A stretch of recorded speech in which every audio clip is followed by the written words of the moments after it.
Hello, everybody. Welcome. Hope you had a happy Halloween. I did. Kids were cute. Went trick or treating with the kids. I got two treats. Dad, my husband was mad because I was eating M&Ms. I just gave me M&Ms. Um, I went in a witch's hat and my Winnie the Pooh shirt because I was Witchy Pooh. If you're not familiar with Witchy Pooh, you should look it up. Sigmund and the Sea Monster. It was one of those 70s psychedelic kid shows. It was awesome. Oh, okay. I guess I don't have to do anything for that. Okay. Um,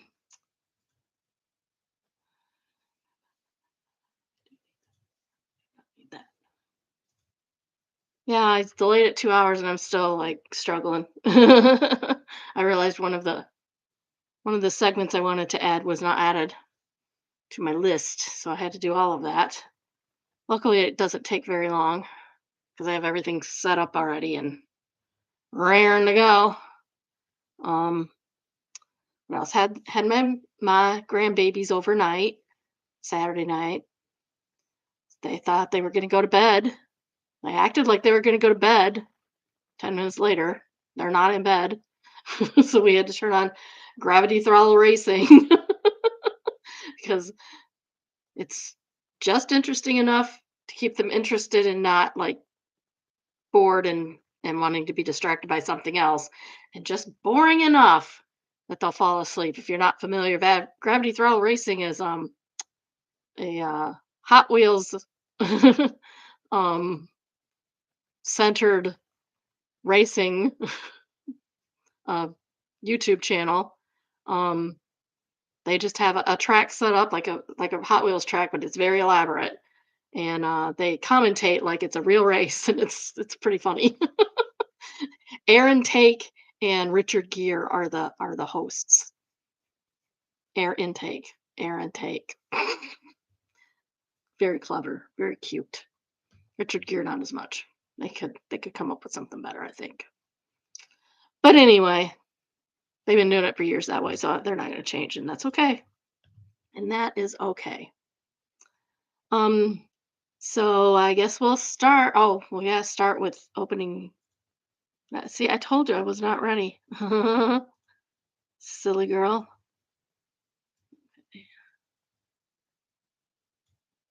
Right one.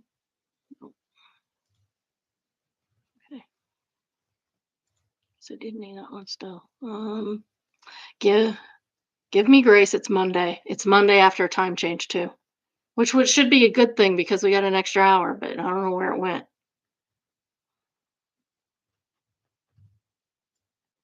Okay, there we go. Okay, so this morning I watched Sister Wives. Uh, you can tell how excited I was. Pretty boring episode, all in all. Pretty boring. Um. Oh, before I start that, I want to talk to you about paying for things that you buy. We were at Culver's. We were at Culver's on Saturday afternoon, getting lunch, and the people in front of us ordered and then walked away. And it's like the lady's calling them back because they didn't bother to pay. Like if they don't ask me for a payment, I ask them, I'm like, um, I might be a little snarky about it. Do you want me to pay? But I'm mostly joking. But yeah, so if your server or your cashier or whatever does not ask you for a payment, you should pay anyway because that's the right thing to do. Just saying. Don't walk away like you're getting away with something. Now, I have accidentally gotten food before. Um, for some reason, if a card doesn't work, this happened to me twice in the last few years. The card didn't work for something. I don't carry cash anymore. Honestly, don't carry cash anymore. Um, at Taco Bell, I went to all the time when I was working, so they knew me. And she's like, "Yeah, don't worry about it today." I didn't spend a whole lot of money anyway, for one meal. Um, but And she was like, "Don't worry about it. The reader's not working. It's not your fault." The second time was more recently at Halo Burger. If you're not familiar with Halo Burger, Olive Burgers, just saying. Um, they she couldn't tell if the payment went through or not. And then she's like, "Oh, I don't want you to pay twice." So so she's like, "Just don't worry about it." We did spend a lot that day because we had the kids with us. So we did spend like, I don't know, it was like 30, almost $40. I felt bad. We tried to look it up on our own to see if it went through, and we couldn't even um, get on the app or whatever it was that my husband was using for that credit card. Couldn't tell. We did try. We did attempt because we would have gladly paid if it hadn't gone through. Okay, now we'll go to Sister Wives. Uh, Why do I watch this show? It just irritates me.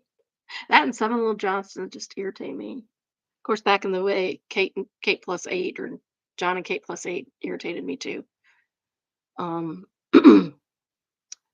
okay, there was a so they're trying to sell um the land that they bought together, Coyote called Coyote Pass.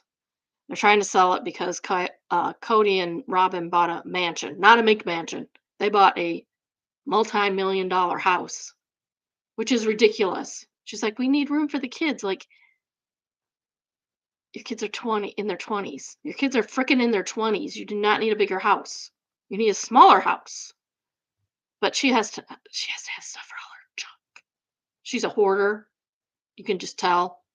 You can tell by the pictures of their last house. I wish I had that. We should do a real estate one. Um, but their last house just had, oh my gosh, I called it her arts. She had a mishmash of artwork, anywhere from um, Native American stuff to uh, I don't even know what to call it. Modern, modern terrible art. Um, their bedroom is done up in purple, like he's some kind of, because he's some kind of king, I guess. They call it their little kingdom. It's so weird, so weird. So anyway, Cody had a video call with Mary and Janelle because Christine no longer. Christine gave up her part of Coyote Pass when she sold her house in wherever the heck it is they're living. It's in Nevada. Um, Flagstaff. That's it. My brain is only semi gone, not completely gone. um, so they sold her land, her house in Flagstaff, and she kept the money from the house in exchange for the money that she would have gotten if they had sold Coyote Pass, which they should have sold it almost as soon as they bought it because they didn't have the money for it. They bought it on some kind of weird balloon payment loan, and it was due and they couldn't afford it. It was just crazy. Like, refinance? Hello, that's what you do with a balloon payment. I've done it. I've done it with my own house.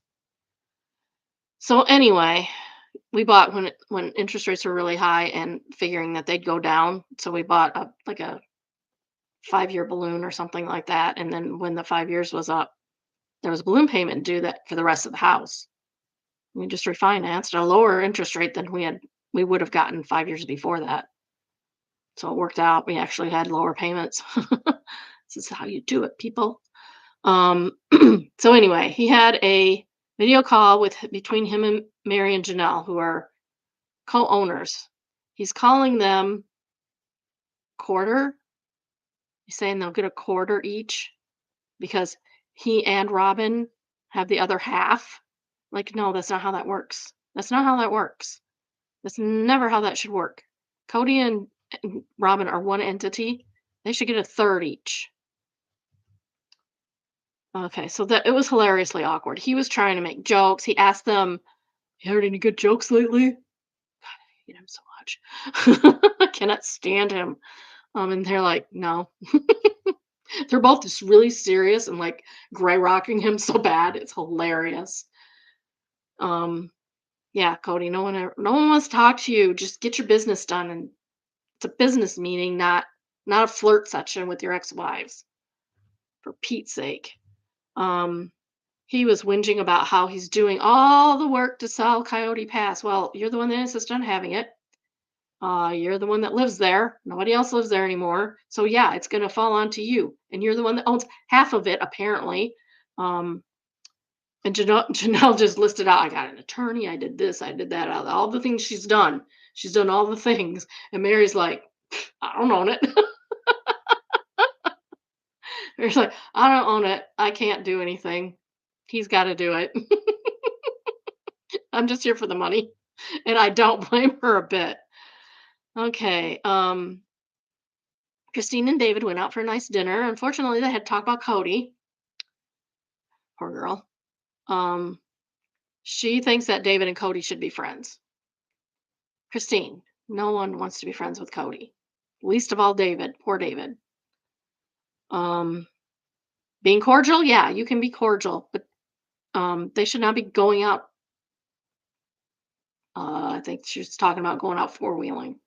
They don't need to be going out four wheeling. They don't need to be going on vacations together. They do not need to be friends. They just need to be cordial to each other and not disparage one another in front of um, the kids. She also says Cody's a good person. Cody is not a good person. Cody is not a good person. If he was a good person, your kids would have a relationship with him if he was a good person. A number one. None of the kids from the first three wives have a relationship with Cody because Cody's not a good person. So they were talking about the brother husbands. Instead of sister wives having brother husbands. She's like, no, you're not brother husbands. No, they're not. Um, but David's like, well, brother husbands isn't normal. Well, sister wives isn't normal either.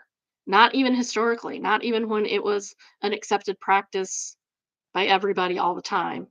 Um, only very, very rich people had more than one wife. And many times they had extra wives and extra handmaids that they had that had their kids and stuff. Just look at if you look in the Bible, you'll find these things. Not that the Bible is a historical document, but some of it is accurately historical. Specific things are not. General general stuff is historical. Specific people and stuff is not historical at all. Um, okay, I already did that. I got ahead of myself. Imagine that. So Cody is getting emails from women that want to join their little polygamy cult, and of course he is. They think he's rich. He's not. He's not. I don't even think he can afford the house he bought. But of course people are after him. I mean, perceptions and weirds. People are weird. I mean, some women go after men in prison. Who does that? What kind of normal person does that? So no, these are not normal people. Um, when they're talking like they're going to totally bring another wife into this abusive relationship that they have going on. Ugh. Um, then later on, Cody asked Robin about her plural wishes, and she accidentally called him out on his behavior with the other wives, saying, "We did it wrong. It wasn't equal. You weren't protecting all of us." It was pretty good speech. Should have come from one of the other wives, to be honest. And she's like claiming she just wasn't trying to call him out. Of course he wasn't. It was an accident. She accidentally told him exactly what went on. uh, and she blames everything instead of her and Cody alone. It's all everybody else's fault, of course. They were the problem. No one's perfect. No one is ever perfect. But when you don't even try to hide that you prefer your shy, pretty wife over your three other perfectly beautiful wives, they're perfectly lovely, beautiful people. Um, that were there first, and when you treat your kids from the other wives like crap and your stepwives like stepkids like queens and your stepkids take precedence over your own biological kids, that is on you, Cody. It is all on you. um So Mary and her buddy were talking. I forgot her buddy's name, of course. You know me. Can't remember anything. I'm very bad with names. Very bad. Worse with faces. TV. I mean, people in real life, I can remember their names most of the time. But I can't remember their faces, so I can't put the name to the face a lot of times. And can't even remember. I don't even didn't even recognize my own boss one day in Walmart. So to tell you something. Um, Especially out of context. I can't remember names and faces. But so anyway, Mary and her bestie were putting together a shelf, or not a shelf, a desk, a work desk, because she wants a little workstation in her house, which is fine. It's a good idea. Um, and she asked Mary if she was going to have to go down to sign paperwork when they close down Coyote Pass. They won't. They won't need to. You can do that remotely. My sister-in-law just did it remotely the other day, or last month. Um, she says, so if you go down there and Cody gives you your hand reaches out your hand for a handshake, you should lick him in the face. Or kiss Robin on both cheeks. Oh, geez.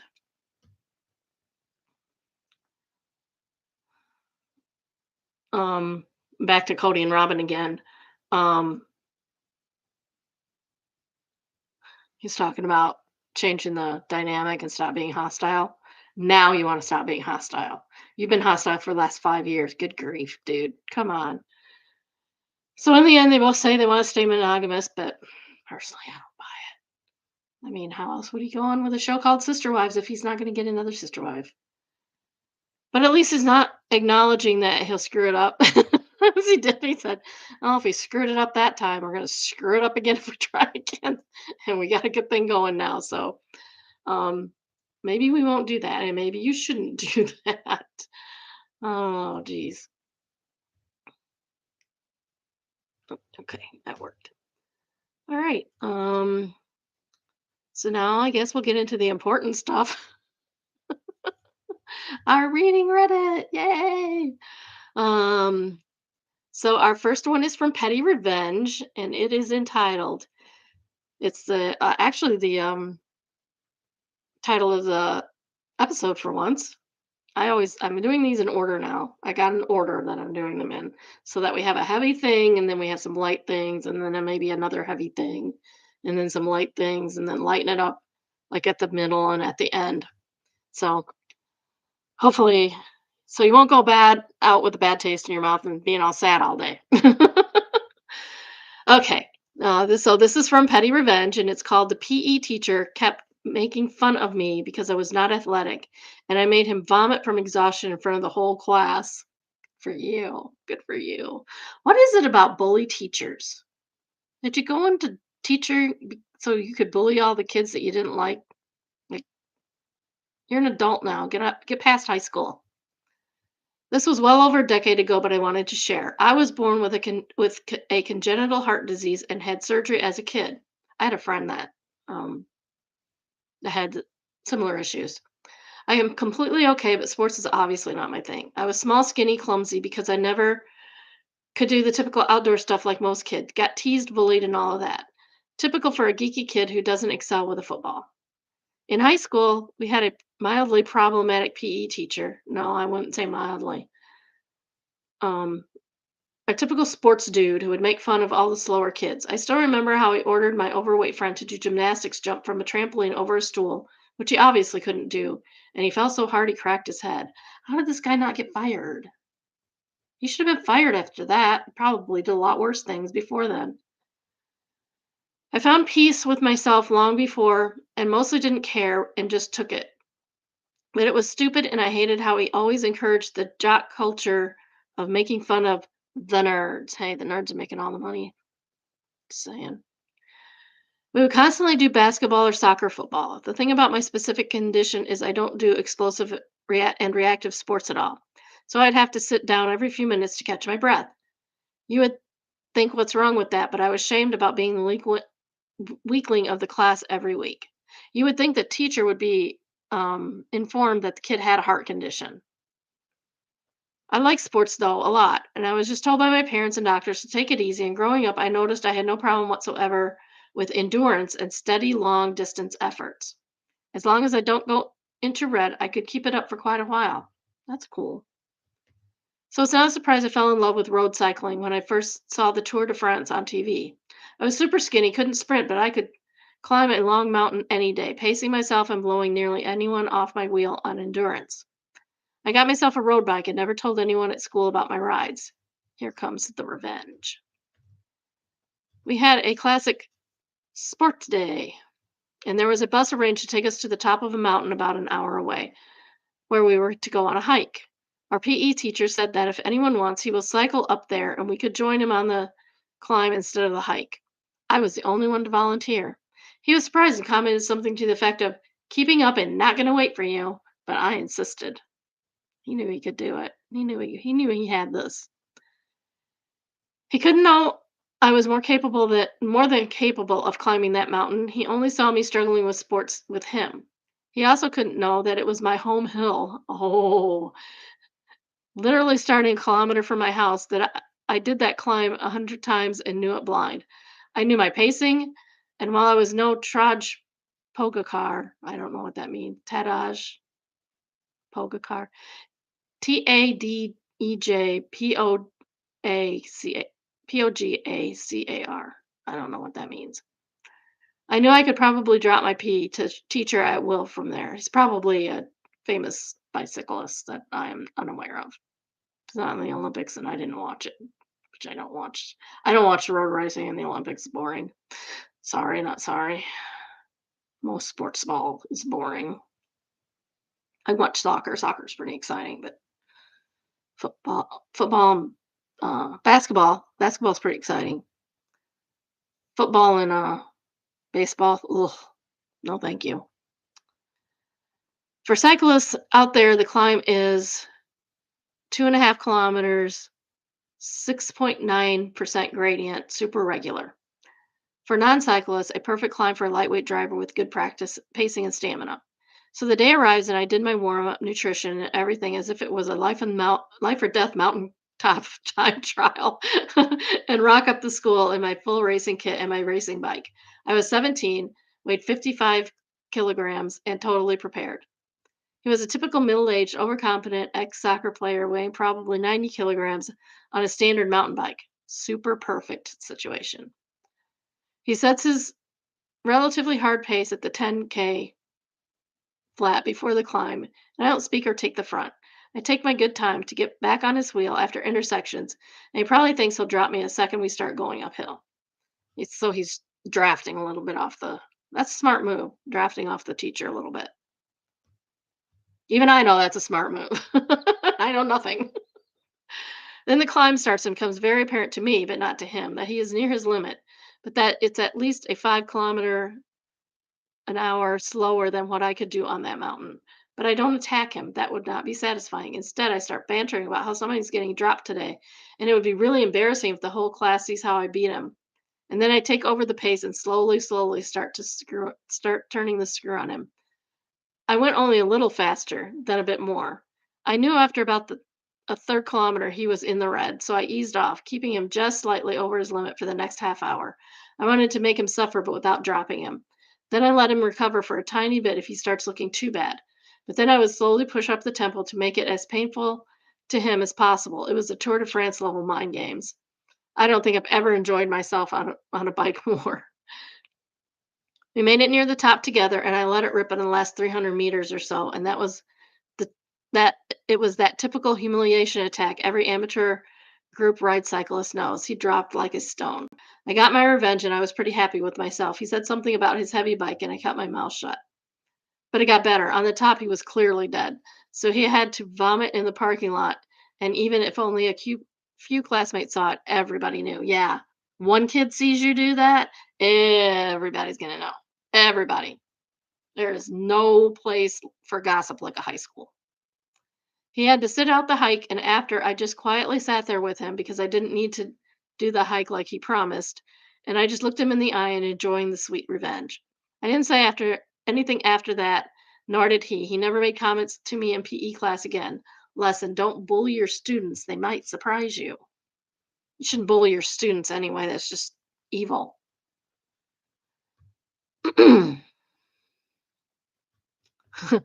Desk Outrageous says, sorry, I need to go back to the overweight kid that cracked his head. What? Is he okay? What happened to that guy? And OP says he went to the ER, got 2 stitches, and life moved on. Standard stuff for 10 years ago in my Eastern European country. Oh, this was not in the US. In the US, he probably would have got sued. Uh, That's outrageous says, I can't believe the PE teacher didn't get in a bunch more trouble for that. It's just awful. Cowabunga Booyakaska Kashka Kasha Booyakasha said Eastern European country. They're like 1970s US. Oh, yeah. Don't bully your kids. That's just terrible. Teachers, do better. Do better.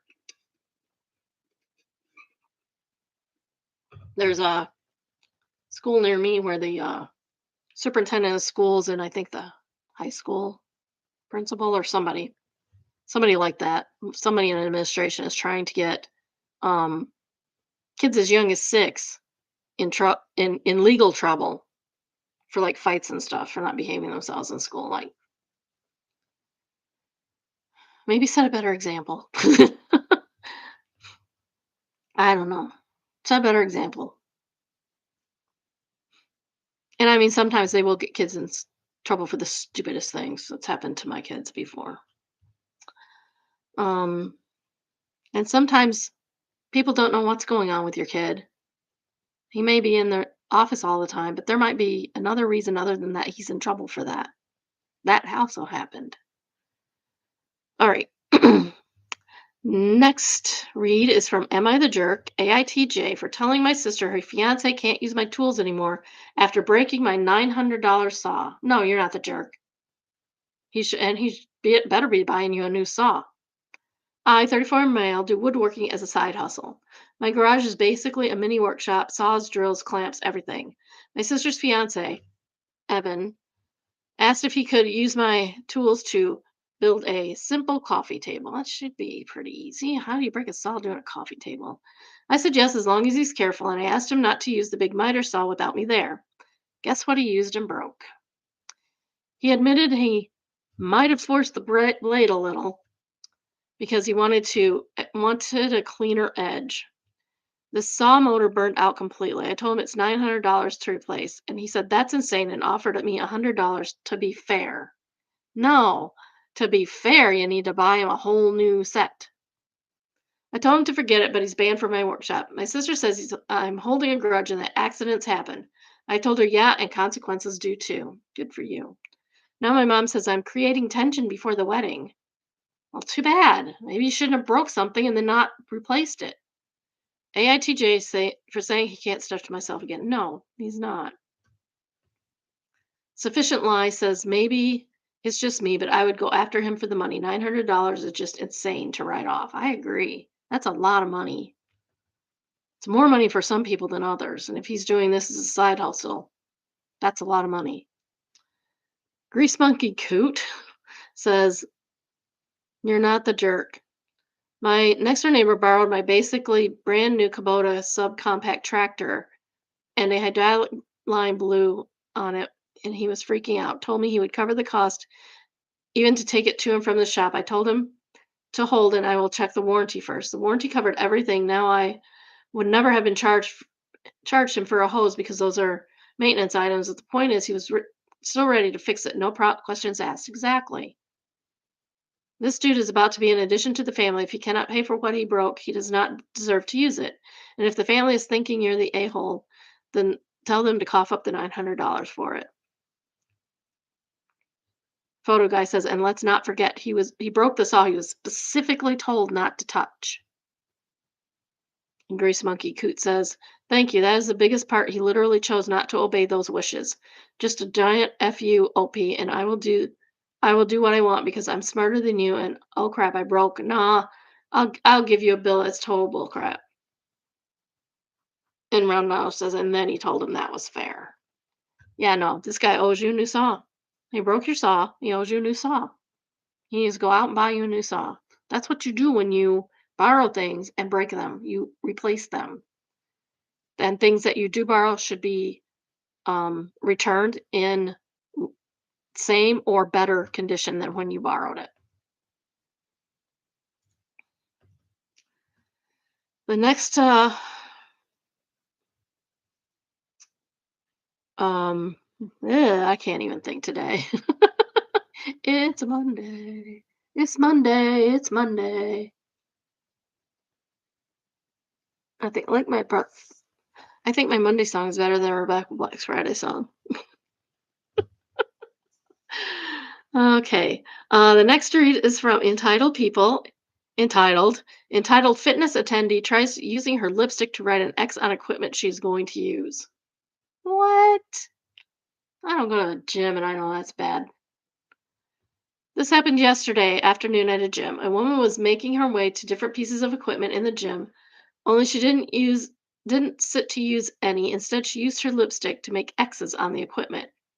I walked over and asked what she's doing after she put an S on the final piece of equipment, and she says she's labeling which equipment she will be using when she comes out of the locker room and then disappears into the locker room. Oh, this should be good. When she returns, she finds everything she had labeled occupied, and she walks over to me as I'm training someone and says what's going on. She reserved her spots. No.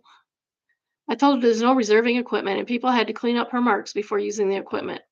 I told her if I caught her trying to use any kind of makeup again on the equipment to in any way claim it as hers while she's in the locker room, I'll get my boss to talk to her about how it's unsanitary to use any kind of makeup on equipment just to reserve a spot.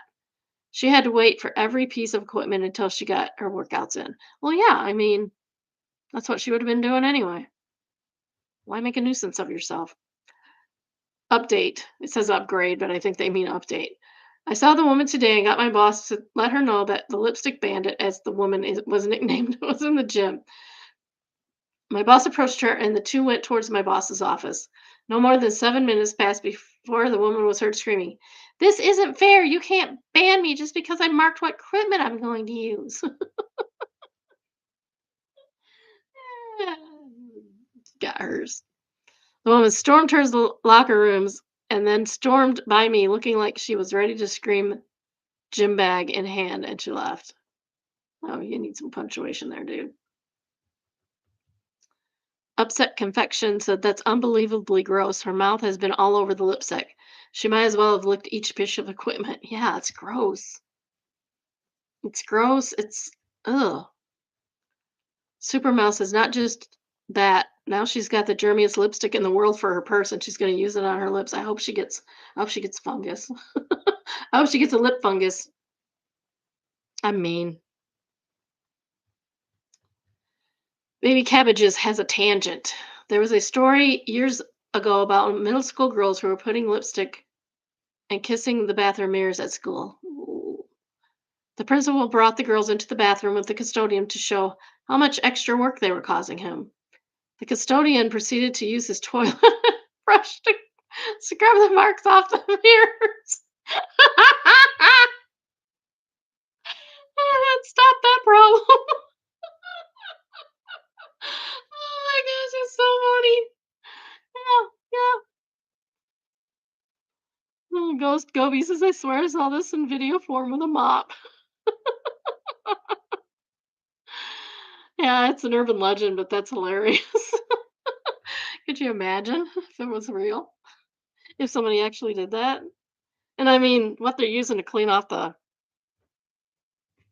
sorry. Um what they're using to clean off the mirrors is probably not all that sanitary anyway. Oh, that's great.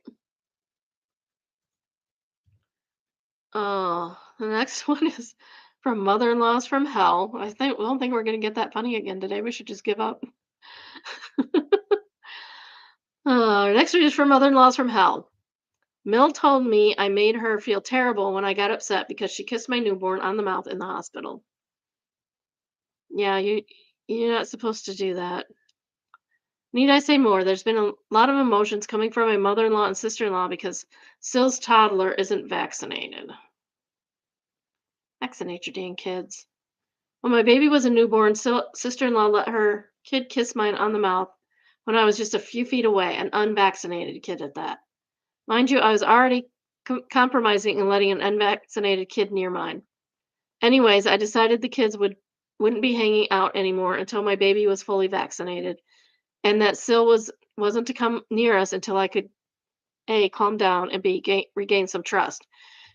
It has spiraled into me tearing my family apart.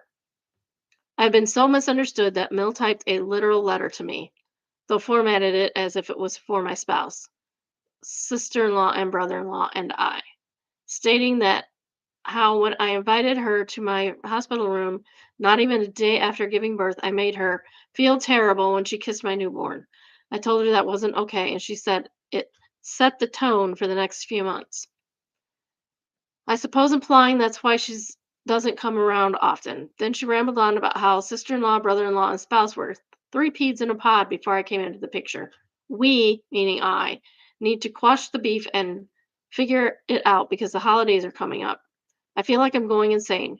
She sent this letter because my spouse told her and sister-in-law that they need to respect me if they want to have our baby in their lives. So, oh yeah, I forgot to mention, they've been icing me out ever since I set the initial boundary. Casual pettiness, saying hello to a spouse, not me, not waving back when I wave. Am I wrong for not wanting these people in my baby's life? How could I go with such insanity? If somebody says, don't kiss my baby on the mouth, don't kiss their baby on the mouth. Simple. Simple. You don't do it.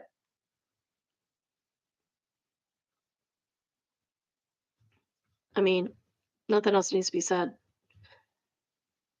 If somebody asks you to do a perfectly reasonable thing, that's what you do. We don't have that rule in our family, but we have other family members that have that rule, and we abide by it. It's not that hard. It's really not. um, Next one is what should I do? One's still not here. She probably had an appointment this morning. I was accidentally fired. What should I do? And this is for serious discussion. How do you get accidentally fired? Not too long ago, I was accidentally fired from HR. They were pretty cold about firing me and just said I had to do with my history. I started crying and went to get my bag to leave, and my boss asked what's wrong, and I just said I felt sad about leaving. They looked confused and called HR, and suddenly it's revealed that they fired the wrong person. They didn't mean to fire me. The HR lady did not apologize, but my boss did. Now I have to work with the same HR lady to redo my employee credentials and logins. I really felt put off about what happened, and I'm not sure what I do other than just move on, but I'm not happy about how my coworkers have seen me cry and feel resentful to HR. What do I do? Um, hmm, I get that you would not want to work with that person. And she definitely owes you a huge apology and probably lunch on her, to be honest. Um, of course, the boss did. The boss had no idea this was going on. You can't blame the boss at all. This has nothing to do with the boss. The boss fixed it. He's not the problem. HR lady needs some discipline. Um, you need to ask the boss if they told her that their boss, because their boss needs to be told about the situation and how it was handled, because it was not handled well at all. Um, and if you're fired for history, you have a right to know exactly what you did. And she should have asked that, and maybe it would have come to light a little sooner that HR person was being a jerk. Northfield Cure, I don't know how to pronounce that. I think it's fair to ask your boss if the HR person's error was escalated. Since you were surprised she never apologized, she really shouldn't be there anymore. She literally called the wrong person into the room. And if an exception was made, I can't imagine part of that wouldn't have been an apology. Yeah, exactly. Suit guy says, take the lack of apology with the rest of the evidence of misconduct to the right type of workforce lawyer. Don't involve the company until the lawyer advises you. No Wedding says it's not misconduct, it's a mistake. Yeah, it's a mistake, but it's a mistake that you apologize for. Somebody says it's a pretty big mistake. What if the boss hadn't seen OP? What if OP had just left and HR told boss OP had been removed for cause? Oops.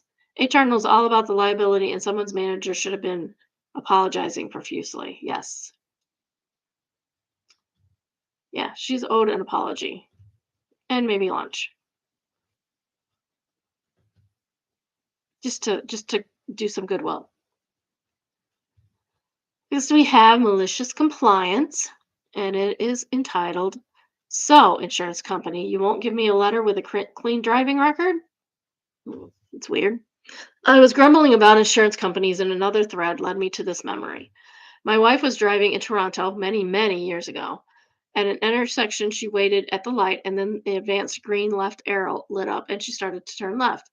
Other vehicles coming the opposite direction also had the same green left arrow for them to turn. It's pretty standard stuff. Everybody's been through those while driving. Unfortunately, the driver coming straight ahead the other direction wasn't paying attention. He saw the vehicle next to him start to move, turning left, so he did too, going straight through the red light, crashing into my wife. Sounds like what happened to my husband in May.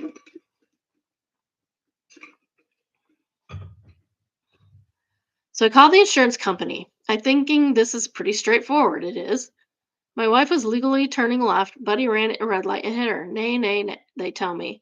My wife was turning left, so regardless of the right of way, she's deemed equally at fault. Uh-uh. I know from experience that's not true. She should have anticipated someone would run a red light and waited to make sure he was going to obey the law. No, it's not how that works. When you have a red light, you have to stop. I grumbled, but they stood firm. The ruling was horse crap, but it wasn't a fight I was going to win. The damage was mostly cosmetic to the side of the car, $4,000 to repair, but the car was perfectly drivable and it wasn't unsafe. It was also an older second vehicle we really drove anyway. So instead of getting it repaired and watching my rate subsequently go up to 100% for the next 5 years, we shrugged, and told the insurance company that we wouldn't claim it and take care of it ourselves. Fast forward 9 months, we were moving somewhat unexpectedly to another province. It might be in Canada or something. My insurance company doesn't have jurisdiction in that province, so I needed to change companies. I do, and a new company wants a copy of my clean history from old insurance company. When I contact old insurance company, the female employee at the counter tells me they can't give me a clean driving record because we were in an at-fault accident. No, they weren't. So they will have to tell the new insurance company that I give them my best "Are you freaking kidding me?" look, and she refuses to budge. Rules are rules, and it would be dishonest. What rules? Okay, I go home and look up the company's rules. It seems that I have 1 year to process a claim. I come back an hour later and smile nicely at the lady. I tell her if I'm going to be held liable for the accident on my record, I damn well might as well fix it. I'll have it fixed, get a rental car throughout, and basically run the repair bills as high as I legally can. And then I'll send a notice to the company head office explaining what I did and why I did it, advising them that I admire integrity, rating her name tag Mrs. Karen Smith, not providing a letter, even though you cost your company over $5,000 in unnecessary expenses. I got a long pause. Well, maybe we can find a workaround. No kidding, lady. And 10 minutes later, she ended up providing me a letter stating that I had a claims free driving history with the old insurance company. Not accident free, claims free. That satisfied the new insurance company, and life went on. Man, insurance companies are the devil.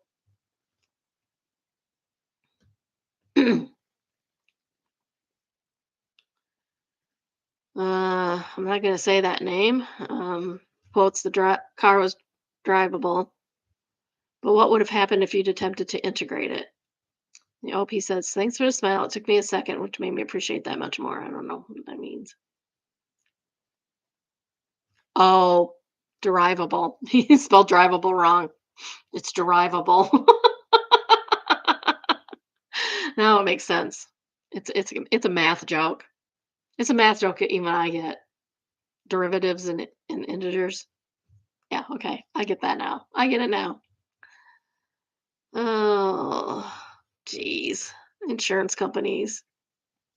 Gabe works at an insurance company.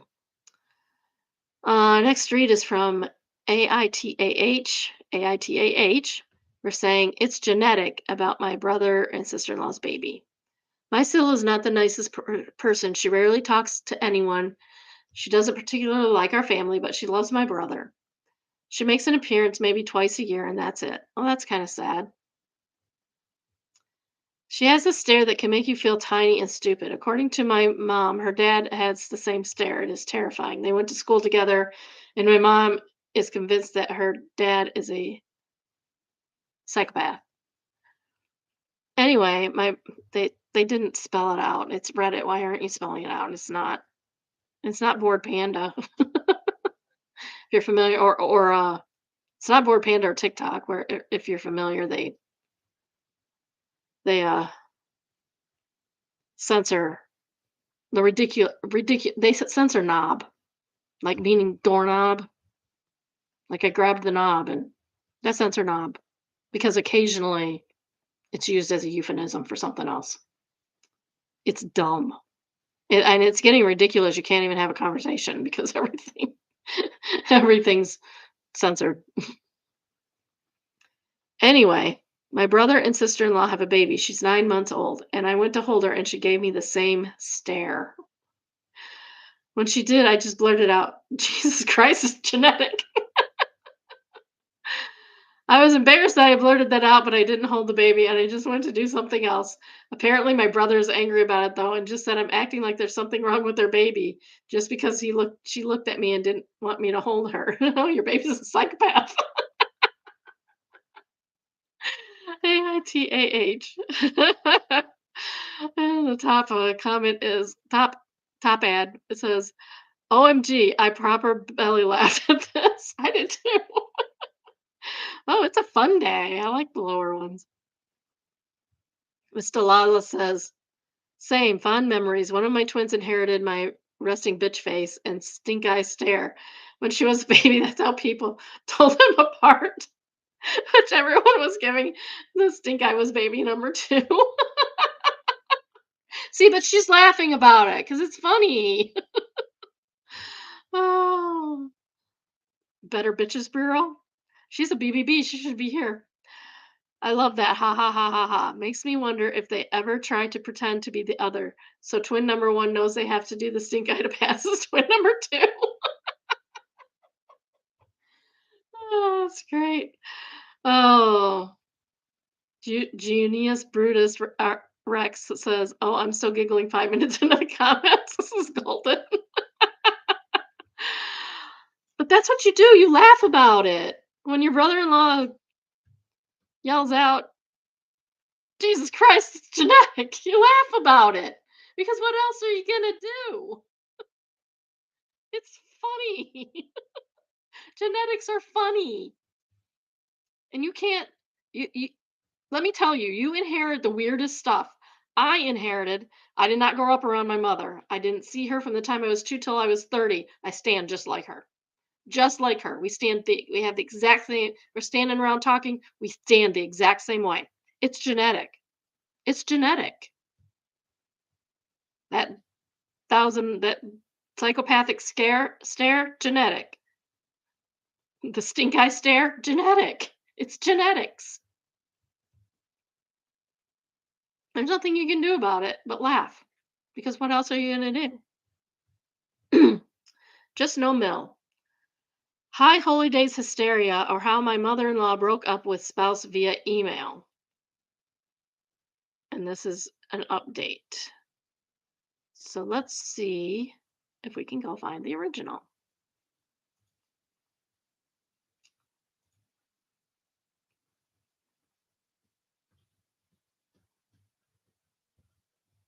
Nope, that's weird. Like the update's there, but the original post is not. So that's really odd. Okay, at least not under that name. Hello, perhaps you remember my post about my mother-in-law calling our pediatrician when we asked her for a 2-week quarantine before seeing our preemie NICU twins. Oh, that's hard. That's hard. And the follow-up about her threatening to show up and essentially break into my home if my spouse didn't call her back. Don't do that. Your kids do not owe you a call back all the time. Let them do it on their own time. I don't blow up my kid's phone very often, like very, very rarely, and it would have to be in a dire emergency. I deleted the two posts a while back. I was worried they had too much identifying information. I'm sure there's some sort of archive that the tech savviest among us can use if one is so inclined. I wonder if there's, I don't see anybody.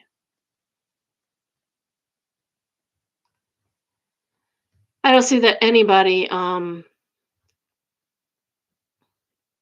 has bothered to go back and do that, and I'm not doing it right now. Okay. I deleted two posts a while back. I was worried they had too much identifying information. I'm sure there's some sort of archive that the tech savviest among us can use if one is so inclined. Anyway, here's the update. I heard the phrase Christmas cancer before, and I think it's applicable here. Don't know what that means. A few days before Rosh Hashanah, my mother in law emailed spouse and said, copying from her email, where do you see us as a family down the road? Do you see us ever having a meaningful relationship? I haven't seen your children or you formally for 10 months. I did what you asked, apologized 2 months ago. You suggested lunch on Wednesday. Where do we go from here? Backstory. Mill sent spouse an email a few months ago with the non apology apology. Essentially, I'm sorry you took me incorrectly. My intentions were always good. No one will ever love you as much as I do, except your wife. Please let's have a relationship again. Spouse and I, thanks to our wonderful marriage counselor, decided that mother in law would be allowed to see the kids again with spouse without me during the last outings. I keep getting notifications. It's really. Spouse relayed that to mother in law and said essentially, we can't plan visits as twins are unpredictable. What I can offer is when I'm out with them and I've got some time and bandwidth, I'll reach out and see if you want to join us. The keyword here is email is formally. She wants an invite. She wants the children to be presented to her as some sort of court holding matriarch.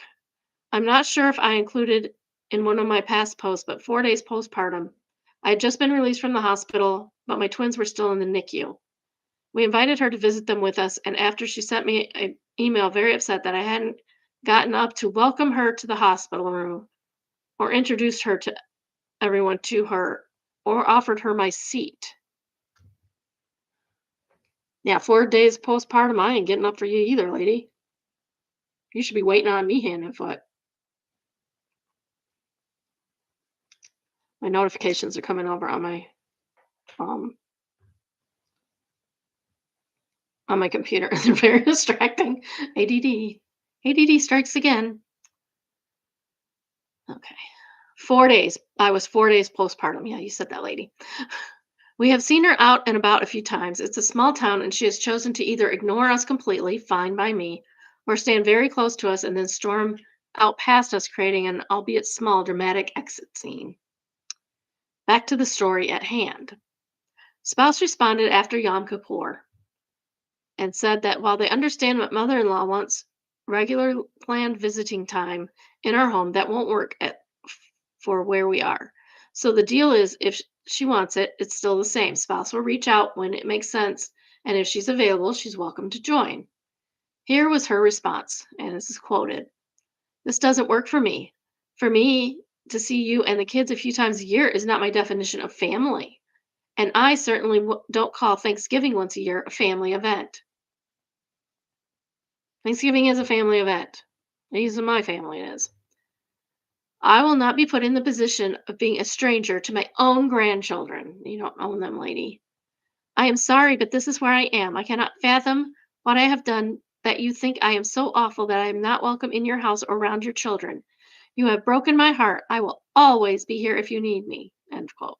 No, she won't. She will not always be there because she's not there now unless it's on her terms. As a last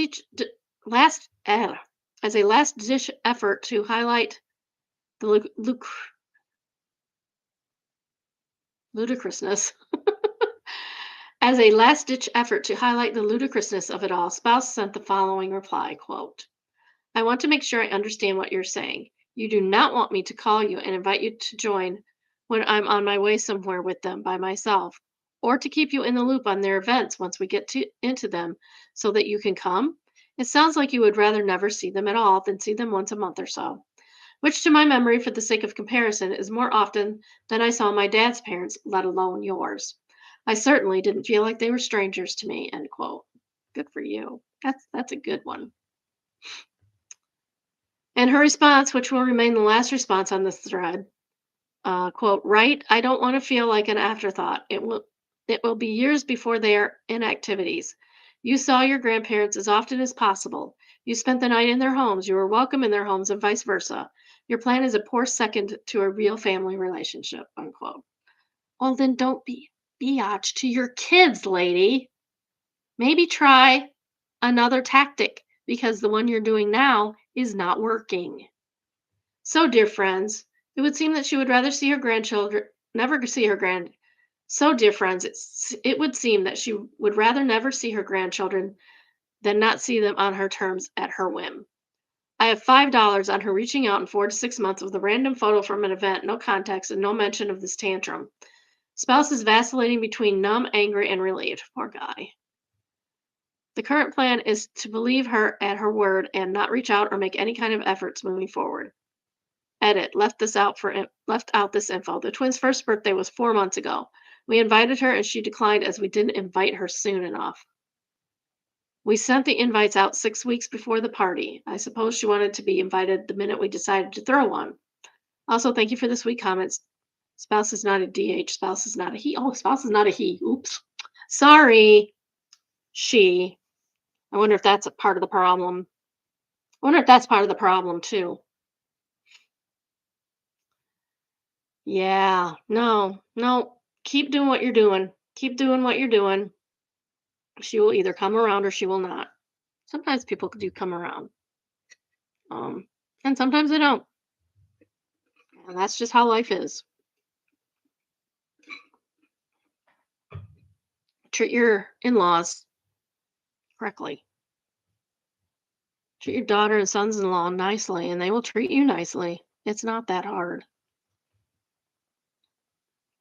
Cool organizations say, well, at least they can grow up knowing the truth and not a lie. We shared a house with my husband's mom for 20 years until my kids were teenagers. Oh my goodness, that's too long to live in with your in-laws. She is the most just no of just knows, but anyway, recently after moving and going no contact, my husband told his mom that if she wants to see our kids, that they can meet in a public place. He will not bring them to her home, and she is not welcome in ours because of how she has treated me. She would rather never see them at all if she has no control over it. She has not asked about our kids since May, nor asked to see them, and she lived with them her entire lives until ages 15 and 13. My kids haven't asked to see her either. Her fake life imploded, and she would never lower herself to ask her son for permission to see her kids. That's sad. That's really sad. Imagine living in a house with your grandmother until you're like 13, 15 years old. And then she's just gone and you don't want to see her again. She must have been really terrible. And I have to pause for a moment because I forgot to plug in my computer. So thank goodness for the notifications that were irritating me. Let me see if I can find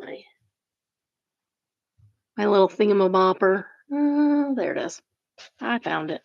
One of these days, I'm gonna get rid of the thingamabopper. All right. Um, I will be right back in a jiffy.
That's better. Also, I have a light coming today or tomorrow. Um, Hopefully today or tomorrow. I didn't actually ask him when it was supposed to be here. Hmm. I'll have to ask him that. I have somebody who orders all my stuff for me. Okay. So anyway, um, yeah, I intended to plug that in earlier because I had a computer out in the living room over the weekend doing monthly, my beginning of the month stuff for the show, and I left it there. Brought the computer and left the cord there. Second cord might be nice too, but I don't see that happening anytime soon. Alrighty. Next we have from I Am the Devil, entitled But He's My Soulmate. And this is originally from Relationship Advice. How can I, 28 female, make amends with my family after proving my relationship with my fiance, 26 male, was true real? Okay. 5 years ago, I met my fiance, John, who was dating my sister, 24 female, Kelly. Okay, we can see where this is going. Long story short, John lived an hour away and was looking at apartments closer to DC since he had just graduated. So I suggested my apartment and he ended up taking it. This led to John and I spending a lot of time together, more than John and Kelly, as she was an hour away, still in her senior year of college at the time. John and I quickly realized we are soulmates and best friends. We both felt guilty as hell, but we listened to our heart. He broke up with Kelly and we decided to give things a shot. Okay, you already sound like a horrible person. You don't do that. Even if you think you're soulmates, you just don't do that. You just don't. You just don't. Afterwards, I took so much crap from my family, as you deserved. My sister went no contact. My parents went low contact. My dad told me we would break up in less than a year. He also said some marry me things, calling me a hoe, and that hurt. Yeah, you shouldn't call your kid. No matter what your kids do, you shouldn't call them names like that. That's not right either. Did you deserve it? Yes. Should you do it? No. A few years have passed, and now I'm engaged to my best friend and soulmate. My dad is the only one who respects our relationship, which is ironic because he was the one who said the most nasty things to me. My dad said at this point it's clear it's real love. Yet the rest of the family still won't get on board. My sister is still no contact. My other siblings are low contact. So is my mom. Like, at what point will people realize this wasn't just being lustful and having a cheap thrill? It's a real relationship. I got so many people saying they undecided on coming to the wedding, and it really hurts. I'm marrying my best friend, and I want to celebrate it with the people I love the most. Okay, soulmates is not a thing. There is more than one person, and I have heard it said you can't choose who you fall in love with, but you can choose your actions. If somebody is inappropriate for you to fall in love with, you can choose to do that and suffer the consequences like this girl is. Or you can choose to do the right thing and just not have a relationship with that person. Someone else will come along. Promise. Promise someone else will come along. Happens all the time. Because there is no such thing as the one or the soulmate. That you find that how many people find the one in their own hometown? Like, that's statistically even possible? No. There's a lot of people you can be compatible with. Lots of people. And lots of people you're not compatible with. And that's okay too. Mr. Raven Nation says, assuming soulmates are real. Oh, that's the OP. Why is the OP pretending to be a girl when he calls himself Mr.? Oh, the OP is, never mind. The OP is the person who put it on the, ugh, that's not the, never mind. I'm crazy. I'm crazy today. I cannot think. And I do not know why. Probably because I'm overtired because those kids wear me out. They're so cute though. So the person who put it in Am I the Devil says, Assuming soulmates are real, it just happens to be your sister's boyfriend and you choose to pursue that. Cool. We can't expect your sister to just, oh, you're dumping me for my sister because she's your soulmate. Great. At least it's true love. No, she's going to be hurt and never talk to you again. Most likely. For OOP's sake, I hope her relationship with her fiance is as good as she says it is, since it was worth flushing her relationship with her sister down the toilet. Diego Intrepid says, yeah, this is what many people don't understand. Sure, things can happen. Someone can fall in love with someone else. But if that someone else happens to already be dating or a friend or a family member, you cannot be expected that person to just go, oh, well, there are more fish in the sea, especially since if there were feelings involved in their side. BuzzFeed Sucks says, also for me, it's not even about the guy. It's it would be about my sister giving so little care for me or a relationship that she was willing to lose me for some guy. I wouldn't want someone like that in my life. Exactly. So the fiance guy here should have broken up with the sister and then went and found somebody outside the family. For Pete's sake, people, come on. I just wish people would grow up. Would grow up. Okay. Oh thank goodness. This is a rant from server life. We like rants from server life. Why do people do this? It's so rude and gross. Event, a vent, not event. Not it's a space vent. A couple of nights ago, I got a three top reservation tagged birthday with a note asking to please sing happy birthday to Ethan. No, nobody wants that. First off, no, lol. And I actually like birthday tables. I'm happy to do a free dessert with a candle in it. I even bring my own candles because ours look cheap and we have beautiful desserts. But it would take a good amount of money to even get me to consider singing to strangers in public. Some people you don't want singing happy birthday to you. You just don't want that. It will not be good. I would sing so off key and nasty on purpose. One, it not one, not my job. Two, this isn't Bennigan's. Three, even the effed up alternate universe in which I'm singing is likely that someone would try to record and plus post me doing so. Absolutely no thank you, but I digress. Anyway, only two of the three people were there when I went to greet the table, so I asked if they were still waiting on the birthday person. They were entirely confused and said they were just in town for work, no birthdays. Great. Weird.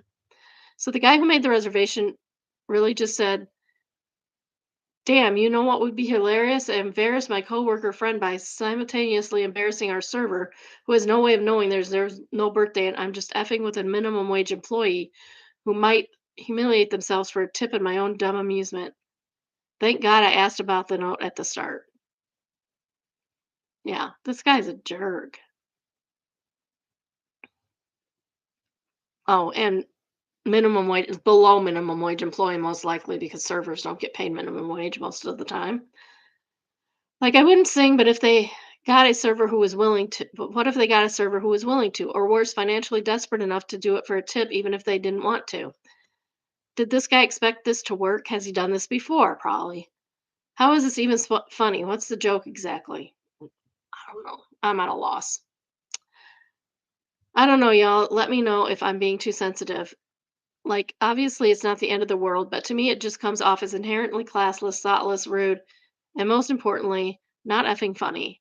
I deal with enough dehumanizing BS on a daily basis, and I really don't need clowns like this adding more ways to remind me that a lot of guests don't see us as people. F off. Ethan also seemed nice and didn't deserve this either. Poor Ethan. That's really sad. Why would you do that? I don't get it. I don't get the point of that. Do you get the point of that? Because if you do, you're probably a jerk. Or you know jerks. No Farmer says, OMG, this brought back awful memories of singing happy birthday. My old restaurant is required us to sing and bring cake out for birthdays on busy nights when we would have a lot of customers. We would have to sing multiple times, and yes, tables who saw would flag a server down when they were halfway done eating to say, we have a birthday too.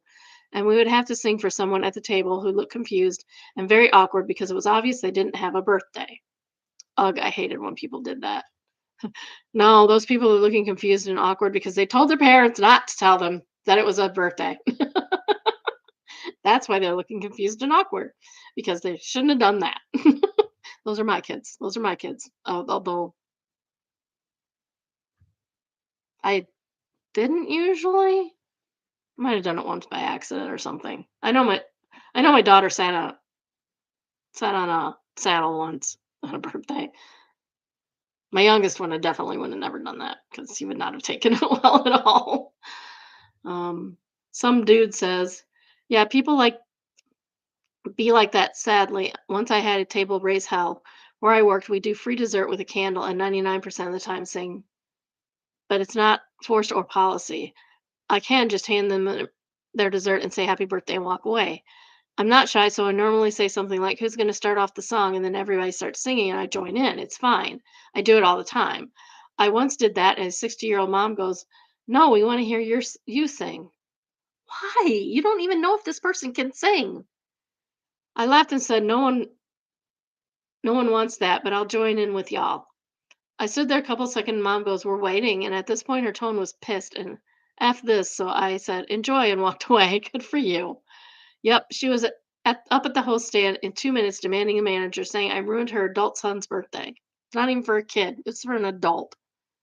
My management are saints and told her it's not policy to sing, but servers can join the family singing if they wish. But they don't even have to do that. She kept bitching nothing was comped. I got stiffed and the management comped me a meal to make up for it. Well, at least they did that. I'm glad the management backed them up because that's what you should be doing is backing them up. Oh, and it's time for expectation versus reality. Woo! Okay, go away, antivirus stuff. Okay. I based my design on this cute Pinterest cake. It isn't perfect by any means, but I think my friend will like it. It was my first time piping besides a basic border, so I am very proud of it. Okay. And you know what's coming next? Pictures. Sorry, listeners. This is for watchers only because you need to be here. Just saying. This is beautiful. It's a cake that looks like a pie. Isn't it pretty? It's nice. This is the expectation, by the way. The reality is, oh, that actually turned out really cute. Yeah, that's cute. I wonder if the cake was blueberry. Yeah, that's super cute. Love it. Love it. Okay, let's go back and see what the comments are. Pigeon Sass says, "Does the inspiration cake even use real blueberries? Theirs somehow look fake to me. Your fresh blueberries are much better. Your cake is adorable." Zoom in at the filling underneath the lattice. This was never a real cake, but my guess is AI served its purpose to inspire OP to make beautiful and real cake. This is why LLMs are so dangerous. We used to know what was or wasn't, and now is under constant suspicion. That's true. It's making the ignorant seem reality is fake simply because it's high fidelity picture with vibrant colors. If you want to spot generated images currently, follow the finer details like inconsistent lines and nonsensical lighting.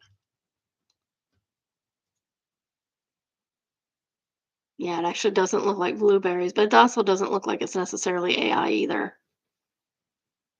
Kind of just looks like they piped blueberries underneath the lattice. It's very pretty. Maybe someday I'll try and do something like that, and you can see the results, and they'll be terrible. I am not artistic. I can do like simple stuff, like I can put it together a banging flower arrangement, but anytime it comes to drawing, piping, anything like that, no, nope, you don't want to see that. Alrighty. If you haven't already, please like, subscribe, and turn on your notifications. I try to go live at least 4 times a week, usually about noon Eastern time. If you have a story of your own or come across one in the wild, please send us an email entitled submission. And if you would like an email link to the current day's live sent to you before the live starts, send an email entitled Subscribe. The email is in the description, but it is biddybrunchbunch, BIDDY, all one word, at gmail.com. Thank you, thank you, thank you. Our next post is from Am I Overreacting? AIO update. I wonder if we have the original got deleted. And no, the original, the um poster got deleted, not the thing. I remember reading the original though. Actually, I think we read the original. Hold on a second.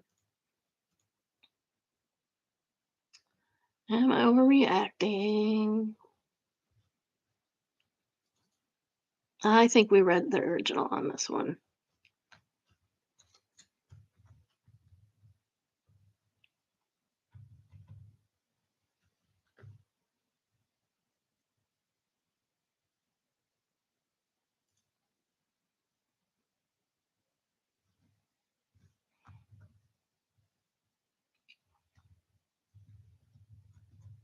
Maybe we didn't. Maybe I just read it.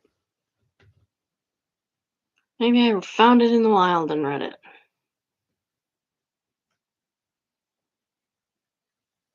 Actually, I found it.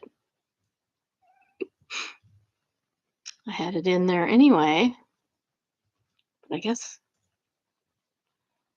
Okay, interesting. All right. So it's am I overreacting?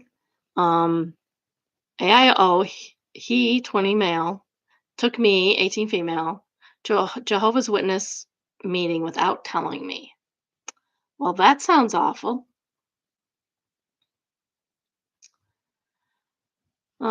We have been dating for like 2 months. He's really sweet and spoils me. However, I'm still irked by something that feels off and I just can't let it go.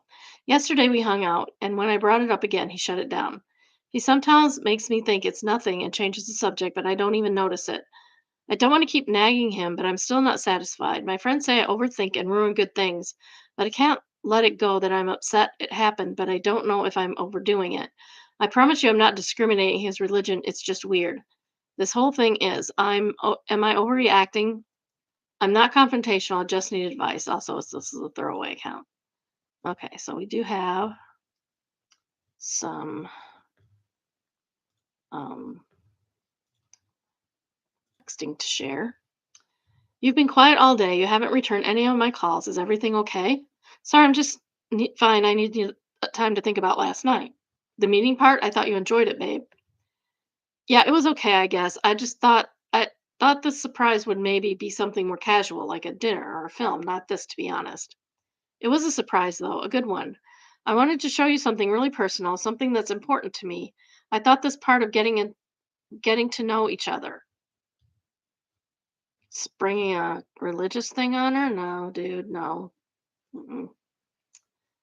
I get that, and I guess that makes sense, but I didn't even know you were a Jehovah's Witness, and you didn't even tell me until you took me there. So he's hiding things too. That's nice. I feel like you should have told me, you know? I thought you were a Christian. I am, it's just a branch of it. I didn't mean to hide it. It just never came up naturally. But it should have. I thought it would be better if you saw it for yourself instead of believing what people say about it. I don't know, I just feel caught off guard. I didn't know anyone. Yeah, you would be caught off guard if you were suddenly in a cult meeting. But you are amazingly honest. Everyone noticed how warm and kind you are, and they loved meeting you. Really? I'm not joking, babe. They were all fond of you. Thanks, I appreciate it. It's just I felt a little out of place, you know? That's because it's a new experience for you, and that's okay. Maybe I was a little uncomfortable too. You weren't uncomfortable, really. Oh, now he's telling her how she felt. Where is my flag? Red flag for telling people how they feel. You weren't uncomfortable, really. You just didn't know, and now you do. And the night went great. Wouldn't you agree? This guy. I already can't stand him. I guess so. You could have left any time, but you didn't. Oh, Now he's gaslighting her. Red flag number 2. You could have left any time, but you didn't, and that's because you were open to understanding something new, and that says a lot about you, babe. I didn't see it that way, so thank you. I'm proud of you for giving it a chance. Don't overthink it, please. Thank you, and I won't. No, this guy, no. No. This guy's red flags all over. This guy has a red comforter on his bed. And she edited it. After reading everyone's comments, I will be updating after I speak to him. Top commenter is, how does a person tell you they weren't uncomfortable? That you weren't uncomfortable? WTF. How the F does he know?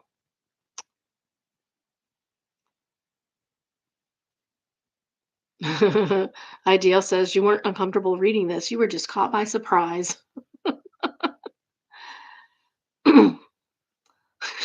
And Nectra says, you didn't hate it. You loved it, remember?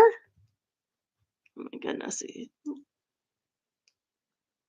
Blood says, that's really cool of you to tell you how you felt about it. Exactly. Ruby Moon says, for real, what he actually did was is one thing, but his reaction to her trying to have this conversation with him is even more telling. Straight cult crap. I say this as someone who has JW relatives. My JW family members are genuinely some of the nicest people I know, but at the end of the day, it will always be us versus them in their eyes. And because the rest of my family would never be part of the church, there's only so close they would ever actually be with us. That's true. I only mention this because OP needs to understand he absolutely was not trying to do something nice for her. He brought her there for a reason. He absolutely had ulterior motives. A relationship with a JW is not going to work unless you are also willing to become a JW, and this is true. He wasn't trying to do something for you, OP. He wants you to convert for him. The buttering up and telling her how much everyone loved her and how amazing she is freaks me out and makes all my bells go off. Yes, it freaks you out and makes all of your alarm bells go off because it's love bombing and it's not cool. Okay. Oh, I love that I had that for some reason. It was in the bottom, right underneath the update, and it was just out of uh the parameters of this week's. So we're having like 15 um of each this week or this month, and it was the 16th one. So we might have gotten to it if I would have done an extra one or something, but anyway, oh shoot. I got to get that back up. Sorry. I want to put on here that I read this one. Yes. I want to make sure that's because I don't usually do that as we go. I usually do it at the end of the week. What date? I put the date of the ones we read. Okay. So here's the update. Okay, never mind. She just repeated the same. Hmm. So, I spent so many hours reading everyone's advice here. Things finally made sense for me. We hung out yesterday. I just started asking him questions about his faith. He was pretty honest, and he said he really sees his future with a girl who's also a Jehovah's Witness. Shocker. Then I told him I have zero plans now or ever to get into his faith, practice it, or even learn about it. You could see his whole mood change then. He tried telling me a bunch of what if situations, but just kept saying no. Anyways, I said, look, there's no future here. It's probably best we just end this. He agreed. It actually ended pretty maturely, and he was sweet about it. Then today I get this message from him. LOL. Seriously, thank you everyone who commented. Your advice really woke me up, and honestly, I just needed someone a little bit older and wise than me to tell me my gut feeling about that first church meeting was valid, because none of my friends really got why I was so uncomfortable. As someone who grew up in a not too dissimilar religion, I can understand why she was uncomfortable, because it can be uncomfortable. So it says, I'm going to get this off my chest and then I'm done. I don't expect a reply. Actually, don't reply at all. You couldn't commit to anything real, chasing away whatever felt good for a second in this world. That's why you will always be stuck looking for something more, but never finding it where it matters in the light in faith. Oh, this guy. Ugh. I actually tried to fool myself about you, tried to make myself believe we could work, even though my gut was screaming no. In almost 3 months, I've sinned and done things I'm not proud of. You've brought the worst out in me. Yeah, it's her fault. It's her fault that he can't control himself and he can't control his own boundaries. It's her fault. People like this make me sick. You make me want to forget it all, make me do stupid things just to get a feeling that disappeared anyway. I'm disgusted with myself and I'm only realizing that now. I'm glad it's over so I can focus on myself and my faith. You're just unsavable. Oh my God. Too far gone to do anything that doesn't matter. There's no getting through to that, no changing you. I'm glad that we ended. This is better anyway. All the best of whatever you're looking for. And she answered, "Oh, and good luck with whatever you're battling because you really need it." Ah, yeah, this guy. Oh my goodness. What a turd. Jeez, oh, pizzas. See, this is the thing about these high control religions. They make their members narcissistic because they tell them that they're the only ones going to heaven. They're the only ones that are worthy of God and all of this nonsense. And it makes them narcissistic. It's terrible. I grew up like that. I know exactly what this is. It's awful. And Dorina says, I love the part where he blames you for sinning. Very nice of him to encapsulate one of the things you had to look forward to if you stayed with him. Congratulations. I'm glad you dodged this bullet. Yeah, there's a thing in the Bible about making your brother fall from grace, and it's just blame other people. Blame other people for your own failings. Don't do that. OP says, I wanted to call him out for that because every time he was the one initiating it, and honestly, it was a mutual thing. Somehow it was all my fault now. Well, yeah, he has to blame somebody because he's godly and he can't make mistakes. Crazy Raspberry, they never take accountability for their own actions. It's always someone else's fault or the devil's. Yep. Cerebral Weevil says, I don't know much about Jehovah's Witness in this regard, but I was raised Southern Baptist and it all was always an insane dichotomy.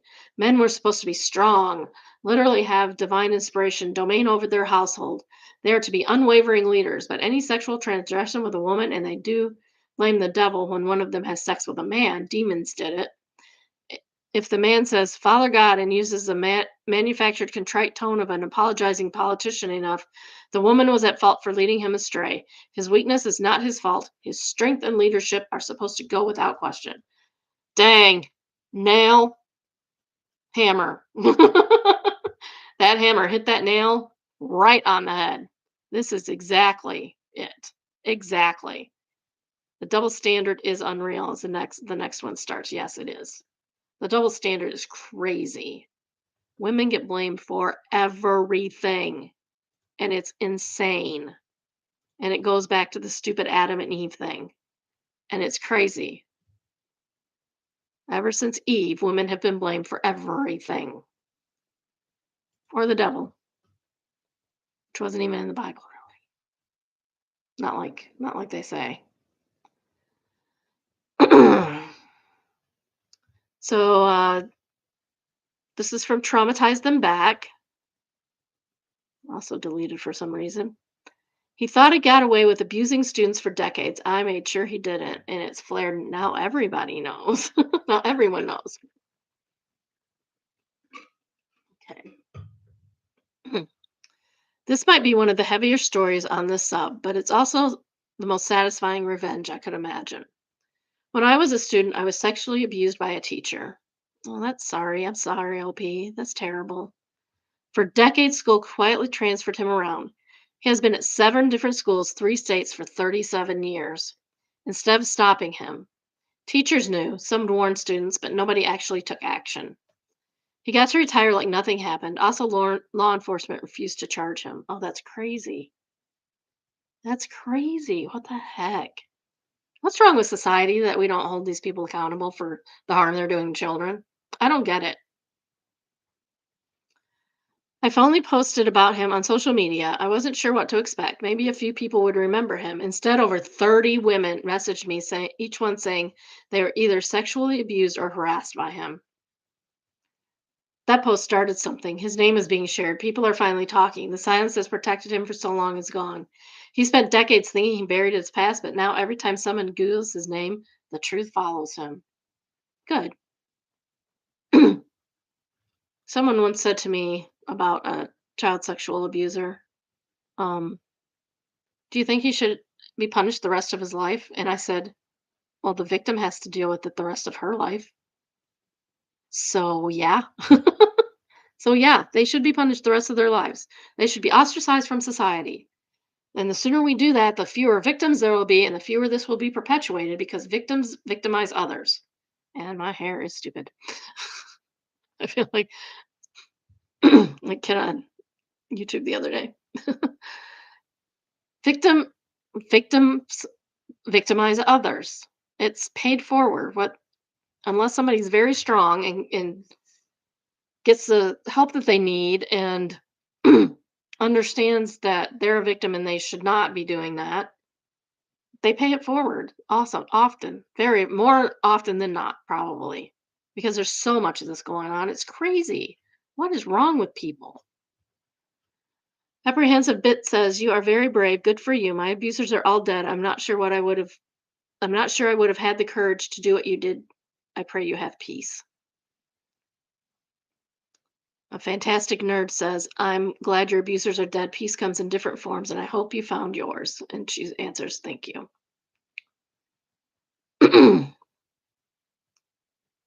Good grief.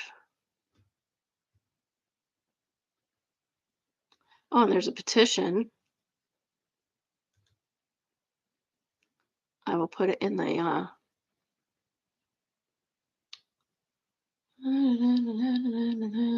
copy link address. I will put it in the notes.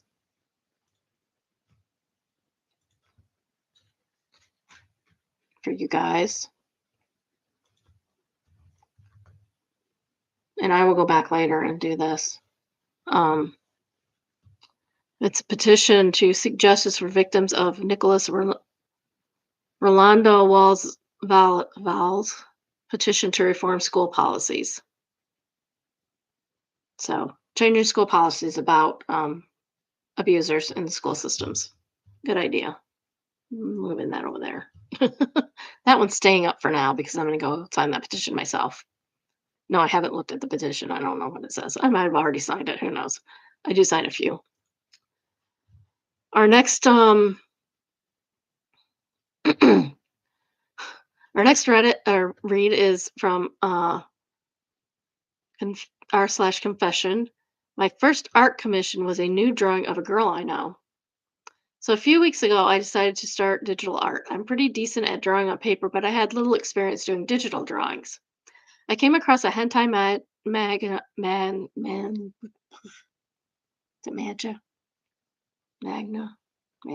manga. Sorry, I can't pronounce things today. It's been that day. I came across a hentai can't say manga. I came across a hentai manga panel and decided to redraw it in my own style. I showed it to a girl who was into anime and hentai just to get an opinion. She said it was great and that I should keep going and to post my art on Twitter and Reddit since this is where people often get their commissions. She said then she asked if I were only going to do hentai art, which I said if I get paid I don't mind whatever it is.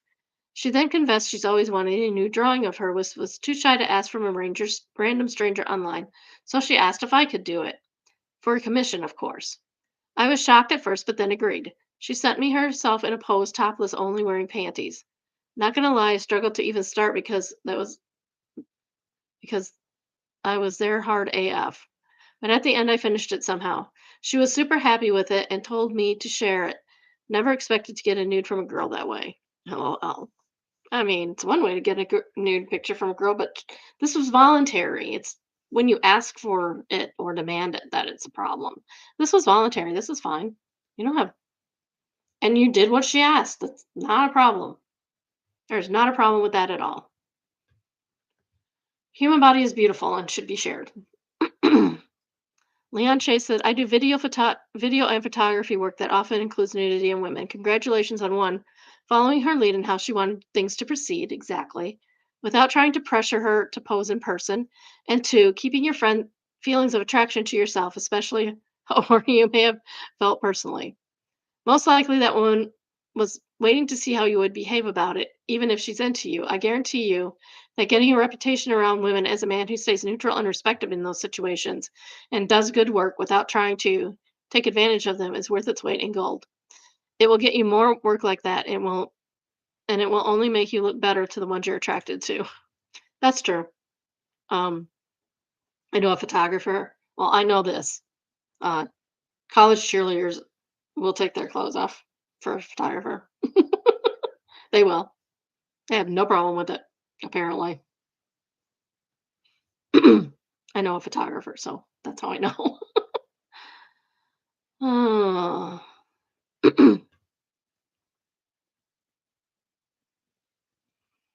So yeah, there's nothing wrong with that.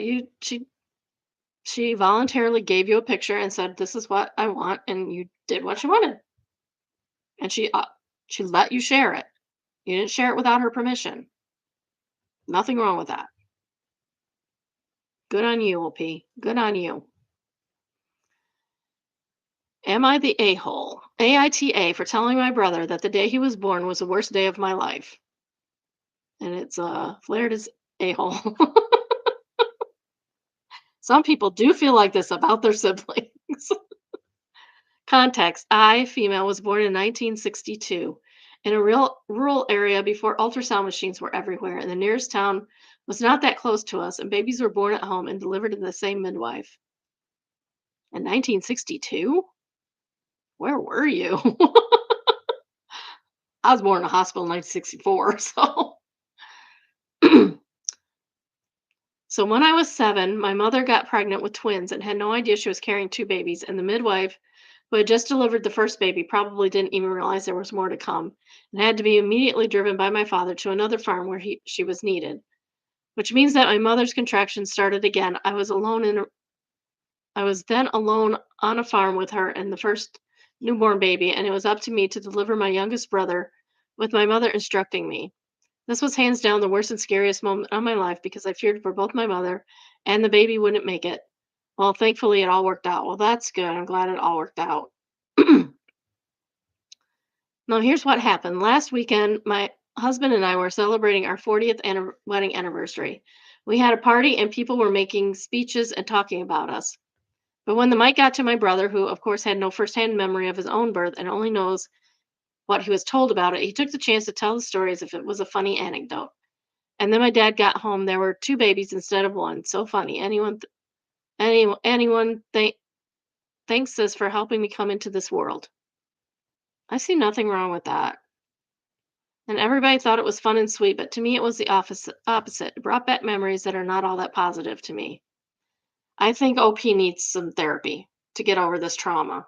Yeah, it's traumatic, but it's also a very interesting, very cute story. My mood completely shifted after that, and I think my brother noticed at once because he came to talk to me afterwards and asked if he said something wrong. I told him this is not a funny story to me and that the day he was born was indeed the worst day of my life and not something I'd like to think about in a happy moment celebrating my marriage. And he went quiet and said, "Wow, I was trying to honor you, and that's how you thought of my speech?" Yeah, I would be pretty sad if my sister didn't like my speech too. The thing is, I wasn't saying that him being born was a bad thing. I love my brother. It was just the circumstances of his birth that made the occasion traumatic for me, and that he should know better than talking about it as a fun fact if he had put himself in my shoes. But now I think I should have kept quiet and said nothing. Either it bothered me or not. Yeah, you're the a-hole. You're the a-hole. You need to go to therapy if this was is still bothering you. How many years later? Like mid 60s, late 60s.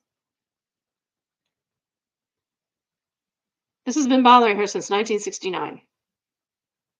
If this has been bothering you since 1969, you should go to therapy and do something about it because it should not be bothering you that much.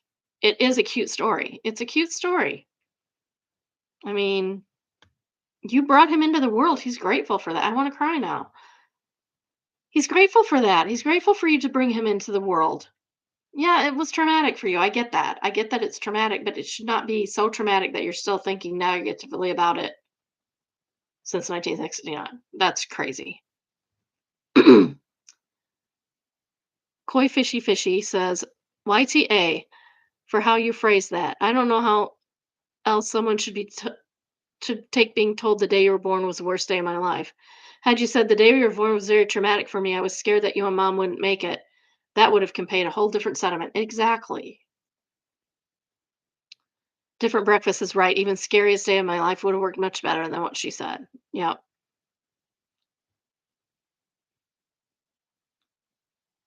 Yeah, there were way better ways to say that. Uh, partis, part s, part aspitant, specific participant, but spelled with an ass in the middle of it. YTA, how was he supposed to take what you said? According to your posts and comments, he had no reason to believe it was traumatic for you. People have a wide range of reaction to similar experiences. He's not a mind reader. A simple clarification helping mom give birth to you was traumatic for me. I wasn't sure if your mom would survive. It would have made all the difference here. Yeah. I mean, dude. Yeah. It was a happy day for him. He got to be born and you helped him survive. So that's good for him. It might have been traumatic for you, but like I said, therapy, a different way of viewing it would go far for you, honey. uh, Next we have I Don't Work Here Lady, entitled Why Would She Work Here? This was several years ago, but it still makes me chuckle. My wife and I needed something, I think maybe oil for the car, and we're in a bit of a hurry, so I agreed to run into the ye old Wally World to grab it. Ye old Wally World, not the new Wally World. As I was power walking past aisles, I glanced down to see if it might have been what I need. I glanced down one to see if it might have been what I need. I briefly made eye contact with two people on the aisle. They looked to be maybe late teens, early 20s. I didn't see what I needed, so I started to leave for the next aisle when I hear one of them say, "Do you work here?" I was already entering the next aisle, but I paused since it caught me a little off guard. I was in a graphic tee and jean shorts, definitely not a uniform. Then I hear the other one say, "Seriously? Why would she work here? Why would you assume that?" I stifled a giggle, found what I was looking for, and went off to make my purchase to tell my wife about the silly encounter. Definitely not as dramatic as some other stories I've read on here. I figured it was still a fun one to tell. Yeah. Someone wasn't thinking. At least one of the parties were. Hmm. Somebody says it's a power walk, the focused, purposeful stride. You look like you were about business and not just shopping. We can be about business and be shopping. Ms. Brightside says exactly that. If you act like you know what you're doing, people just assume you work there.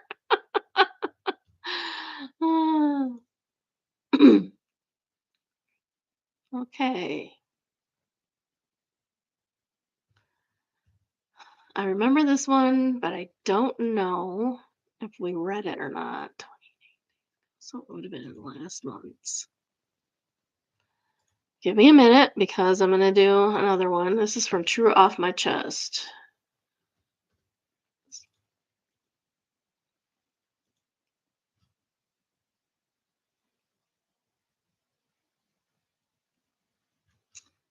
It doesn't look like we read it at all.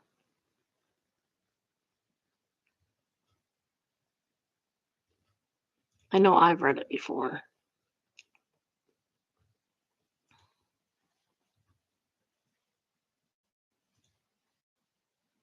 Okay, good. It's still up here. Okay. So this is from True Off My Chest. My wife, 25, threw away my entire Pokemon card collection because I said I was too old for it. That is not a good idea.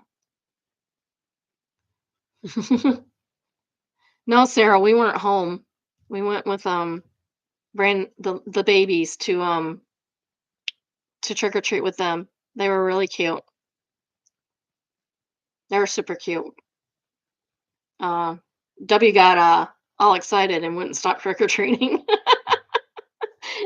I think he went almost the whole. Well, he went from 6 until at least 7:30, I think. We didn't get home till almost 8. So he got lots of candy. He had to refill his bag or empty his bag at one point. But they were cute. The little one wouldn't go up to the houses alone. He had to have his mom help him every time. He was dedicated. He was getting lots of treats. He liked it. And he was very polite and thanked everybody and said trick or treat. It was so cute. And at one point, oh, that's too bad. I hate it when people are sick and can't go trick or treating. That's the worst time to be sick. That and Christmas. I remember Lauren being sick at Christmas one time. Um, they were talking about Aunt Carolyn, and the 4-year-old goes, "Aunt Carolyn, I love that girl. I like that girl."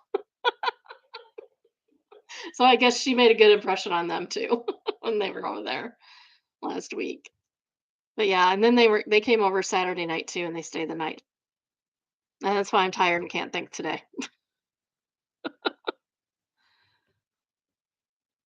They're exhausting. Oh, I have a bag of candy you can take to your niece and nephew. They're a little young though too. Yeah, those one's old enough, isn't he, to go trick or treating in style. I told them in a couple years we should take them down to the old neighborhood and they can really like get 7 pounds of candy.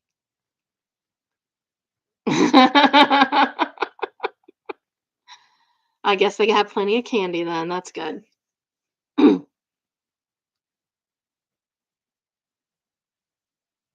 Oh,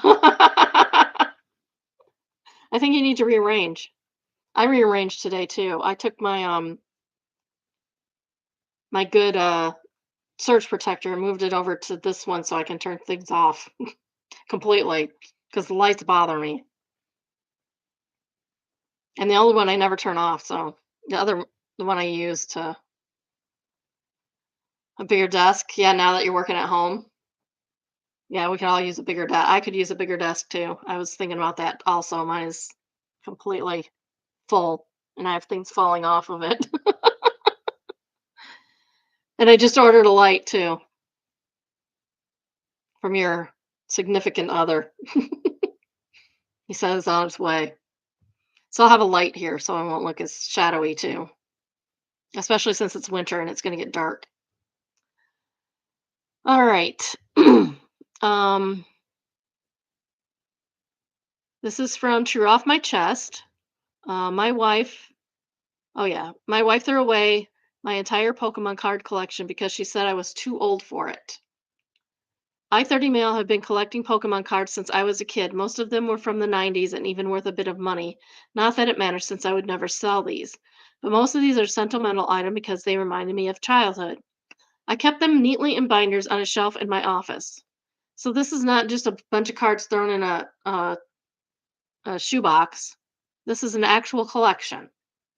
And she threw it away. A few days ago, I noticed they were gone, and when I asked my wife of 2 years where they were, she casually told me she threw them out because you're a grown man, you don't need to play with kid stuff.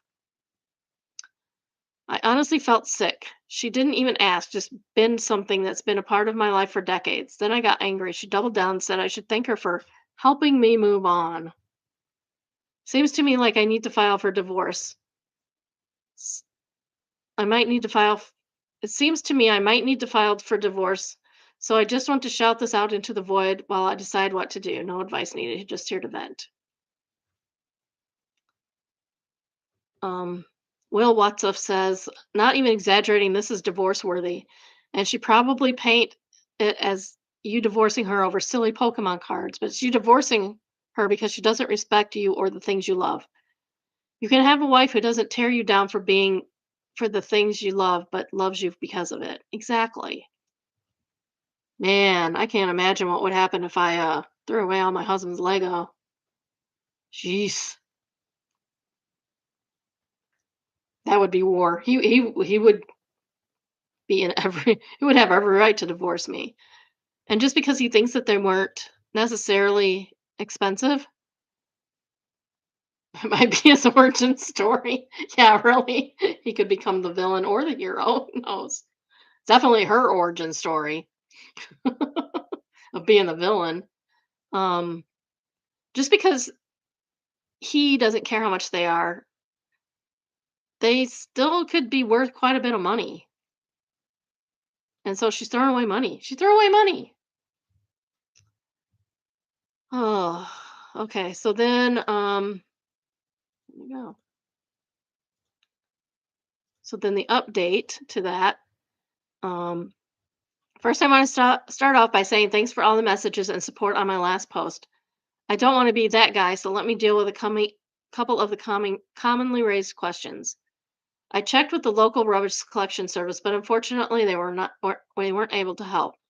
It's not the case that my soon-to-be ex sold these. She threw them out 100% because she has no need for the money. My wife does not have a gambling or drug problem that I'm aware of. We spend most of our days together. So it would be impressive if she managed to hide this. As for me, I have moved out of the family home and made my intentions clear that my soon to be ex wife that I will be filing for divorce shortly. She did not take it well. She accepts wrongdoing and says that it was a lapse in judgment. He forgot a E on there. It was a lapse in judgment, but sadly this isn't something we are going to be able to reconcile. It's a lack of trust. It's a not a lack of trust, but a overstepping of trust. Thanks again to everyone who took the time to comment and or reach out. It helped more than you might think. Additionally, a couple of people reaching out offering money to help me replace the cards. As much as that is a kind gesture, I won't be accepting any donations. But if you're feeling generous, please consider donating to your local homeless shelter. This will be the last update from me on this. Yeah, that stinks. This is the second highest rated comment, but it seems relevant considering one of the other reads we've had. Bayou Blue says, in the early 1980s, my mom became an evangelical and started thinking everything was demonic. I had two large cardboard boxes full of comics. I would buy them at this store for like 10 cents a piece. I had what I know today were some very valuable comics. I came back in early high school to find she had burned them all. Unfortunately, I couldn't divorce my mom. Oh, that stinks. Establishment Sad said, yeah, when I started working, I started to buy video games and music CDs. One time when my uncle, who was a preacher, visited, they had him look at my CD and game collection. I literally stood there as they broke my CDs and video games there in front of me. I told him that I had worked and I had paid for them and that they were mine completely, and he said he didn't want them in his house. After an argument, I asked him or my uncle would be paying for each broken CD. We were talking a couple $100. Newer games and CDs, he almost broke my PS3, but he knew I paid for that one. Either way, I think something clicked after that because he never did mess with my stuff after that. He never apologized or returned what was worth back to me. But I did make him realize that this crap was expensive and wasn't his. That sucks. If I hear the word demonic one more time, I think I'm gonna scream. Seriously, I'm so tired of it. I swear in the 70s it was not like this. It was not everything wasn't demonic. We went trick or treating like normal kids, even though we were in an evangelical household. Like, just stop. Just stop. It's okay to be normal. What do I do? This from What Do I Do? My dumbass cat laid on my fresh dyed hair. Does anyone know if it's super toxic to her if she licks it? And you can see the little key paws. Warning, cuteness. The little key paws are dyed red. Oh, poor little kitty cat. Aw, I hope not. I hope it's not bad for her. Too many clicks. B by 2 Brat says, "Sorry, your cat is alt now." Uh, We Dunn's bitch is says, now he's going to start listening to Black Veil Brides and Pod DT and buying all of his own clothes from Hot Topic. Apprehensive Truth says, "People here are so rude." No, they're just having fun. They're just having fun. OP, I once spilled my nail polish on my cat. He became he came for a hug and knocked the bottle from my hand. Things happen. I called the free 24-hour vet nurse services who told me how to clean it, assured me he'd be fine, just very on edge for a few hours. Yeah, just call the like prevention, poison prevention or something. Felonious says, probably fine. Just clean it as best you can with a damp towel and keep an eye on her. She might just be fabulous for a while. Oh, yeah. I would call the vet and ask them, but it's probably fine. My guess is it's probably fine. Next, we have Baba Job, and it's entitled Former Ole Miss Worker Says She Lost Her Job for Criticizing Charlie Kirk and Now She's Fighting Back. Well, that's kind of sad. It's from a women's magazine article. Well, that's inappropriate. I can't share it with you because there's too many underwears on this page. No, you're not sending me notifications. So this lady used to work for University of Mississippi and filed a lawsuit arguing she was wrongfully terminated for her right to free speech. So it started out during during the aftermath of the assassination in court. She posted on Instagram that Kirk was a white supremacist and reimagined Klan figure who wreaked havoc on our communities, condemning children and the populace at large to mass death for the sake of keeping their automatic guns. That's not entirely wrong. He said he said that it was worth it. So she later took the post down, apologized, and said, "My husband and I do not support violence of any sort." Yeah, and she didn't say anything violent. She just said that he said stuff violent and condemned him. So there's a statement from Chancellor Glenn F. Boyce regarding her hurtful and insensitive comments. Yesterday, a University of Mississippi staff member reshared hurtful and sensitive comments on social media regarding the tragic murder. I'm not even saying his name. You can tell how I feel about him. These comments run completely counter to our institutional values of civility, fairness, and respecting the dignity of each person. Well, maybe somebody else should respect some people's dignity.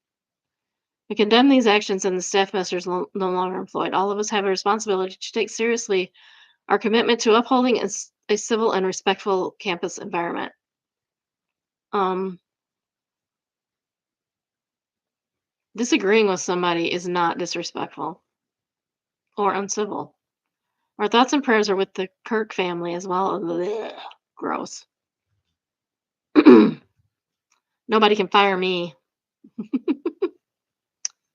They own a restaurant near campus and claim that the lawsuit alleges the restaurant received bomb and death threats, and they had to shut it down for 2 weeks. And the university canceled catering orders with them. So now they're punishing her financially as well as just losing her job financially. This raises questions. How far can a public institution go in regulating speech by its employees on private social media? And when is an employee's speech official versus private? The outcome could have wider implication for public university employees around the country. Yeah, I don't agree that she should have gotten fired. That was her personal opinion.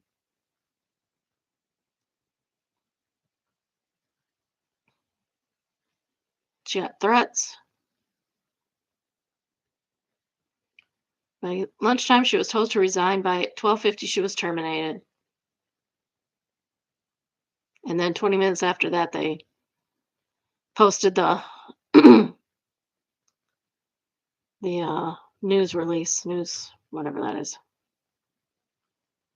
Yeah, that stinks. I'm glad she's fighting it.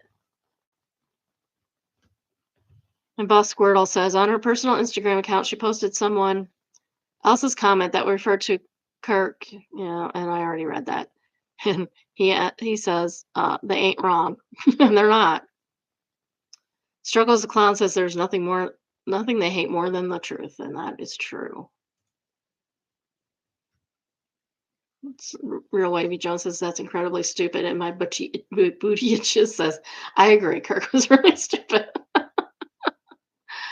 Oh, he is not wrong. All right, something more fun, mildly infuriating. My boss put this on the bottom of my laptop so I can't just put it down anymore. Why would you do this?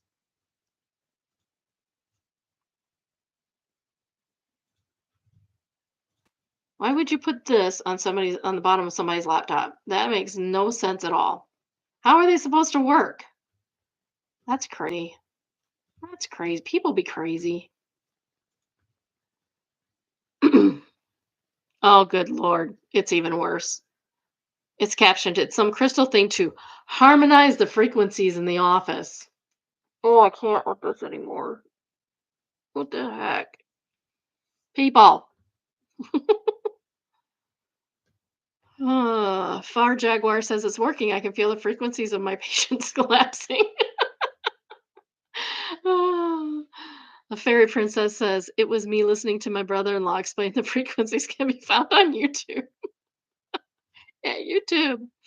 Oh. Competitive Ebb says my sister-in-law complained that she's so spiritually advanced that she could hear sound in space, or maybe can while she's traveling astrally.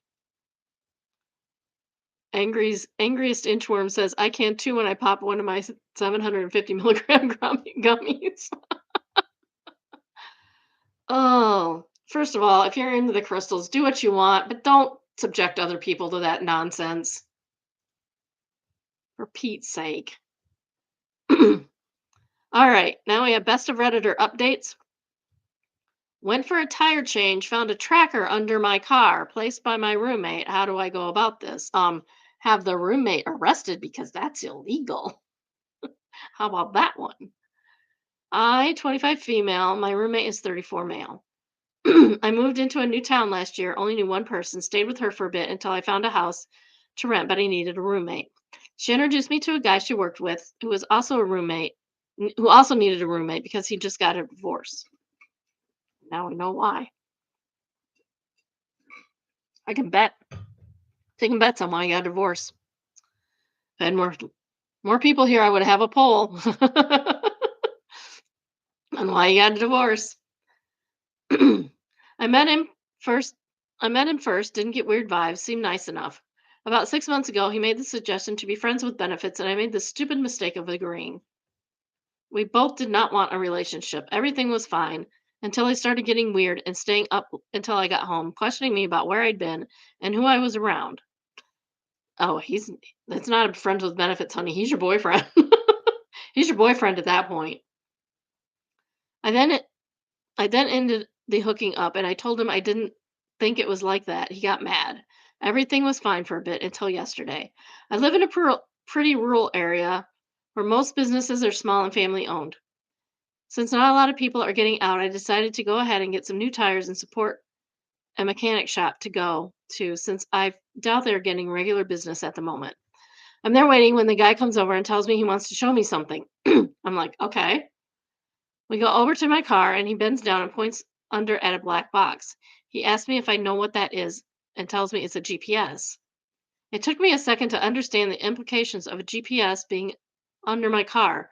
I was like, somebody put it there? It's clear. I have no idea why it's there. And he got actually concerned and told me that if I didn't know, I needed to find out. Yeah, for sure. I feel so creeped out because I have no friends here. The friends I knew moved away. I only know some people at work, but they're not friends and it's been hard to meet people. There's no other way a GPS could be in my car unless my roommate put it there.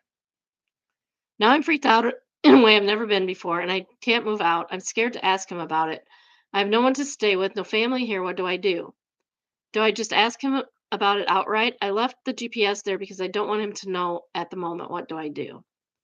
Relevant comments. If that's really creepy. Start planning your exit. Document everything.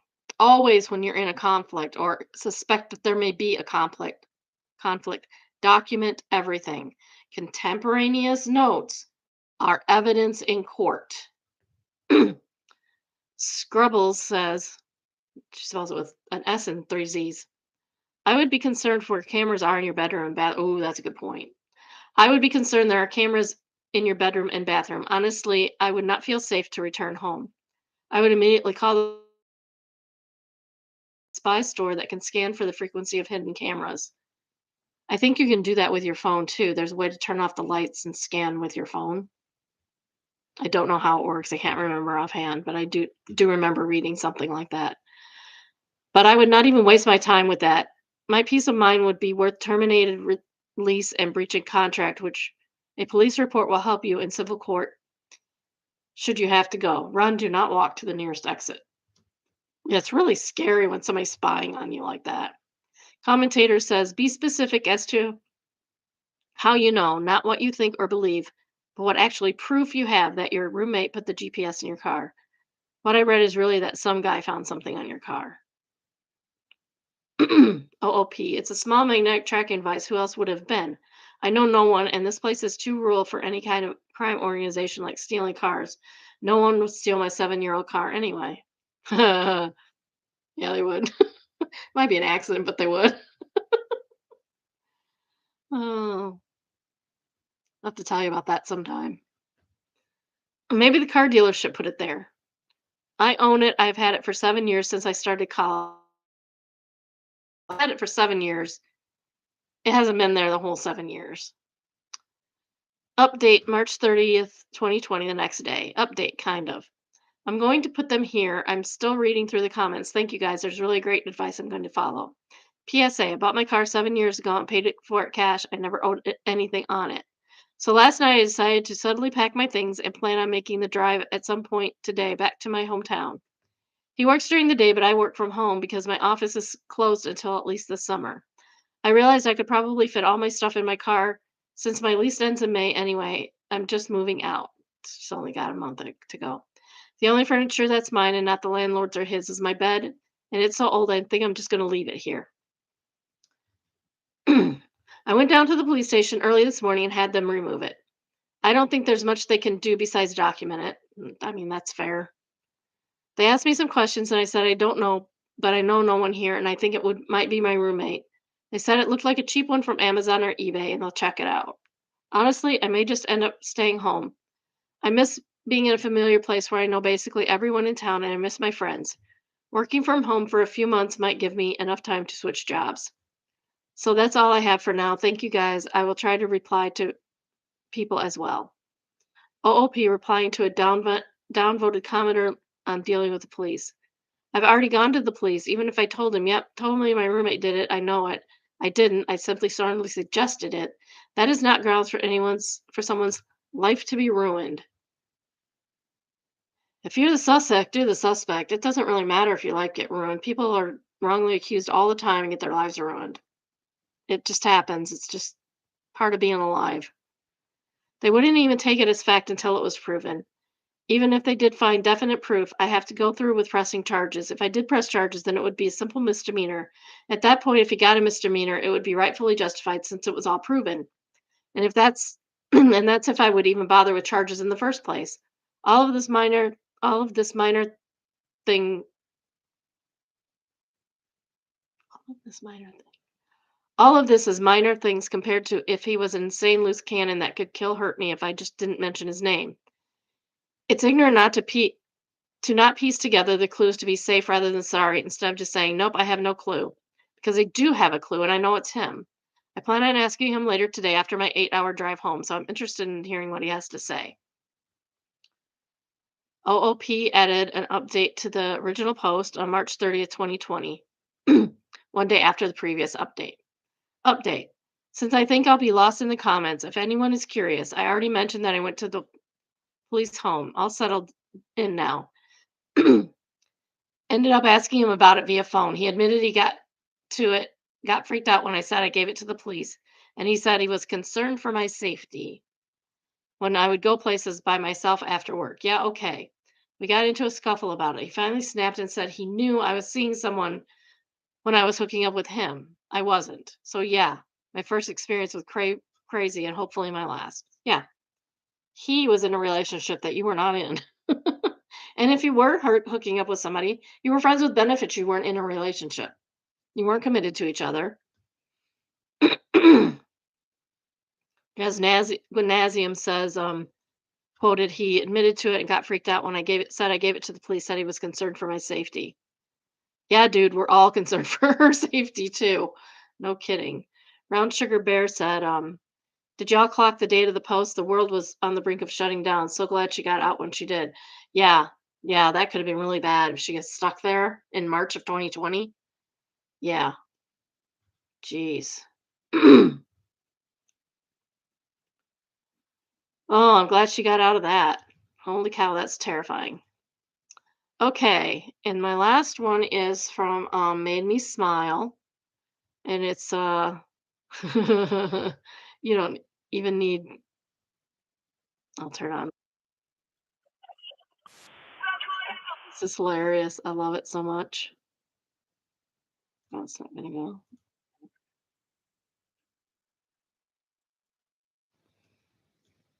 Okay.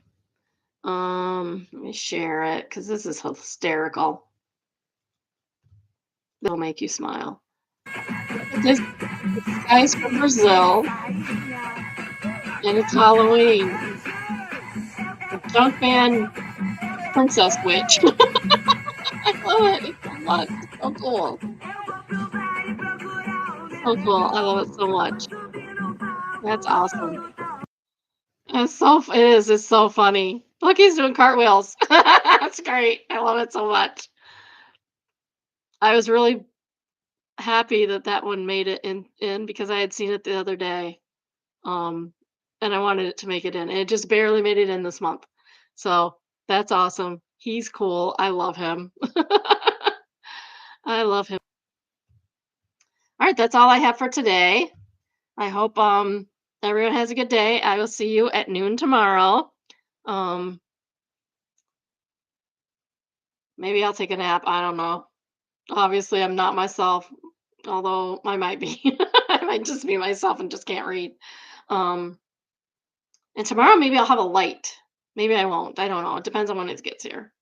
It might not come till afternoon. I'll have to ask. Um, but have a good day. I love all my biddies. Bye.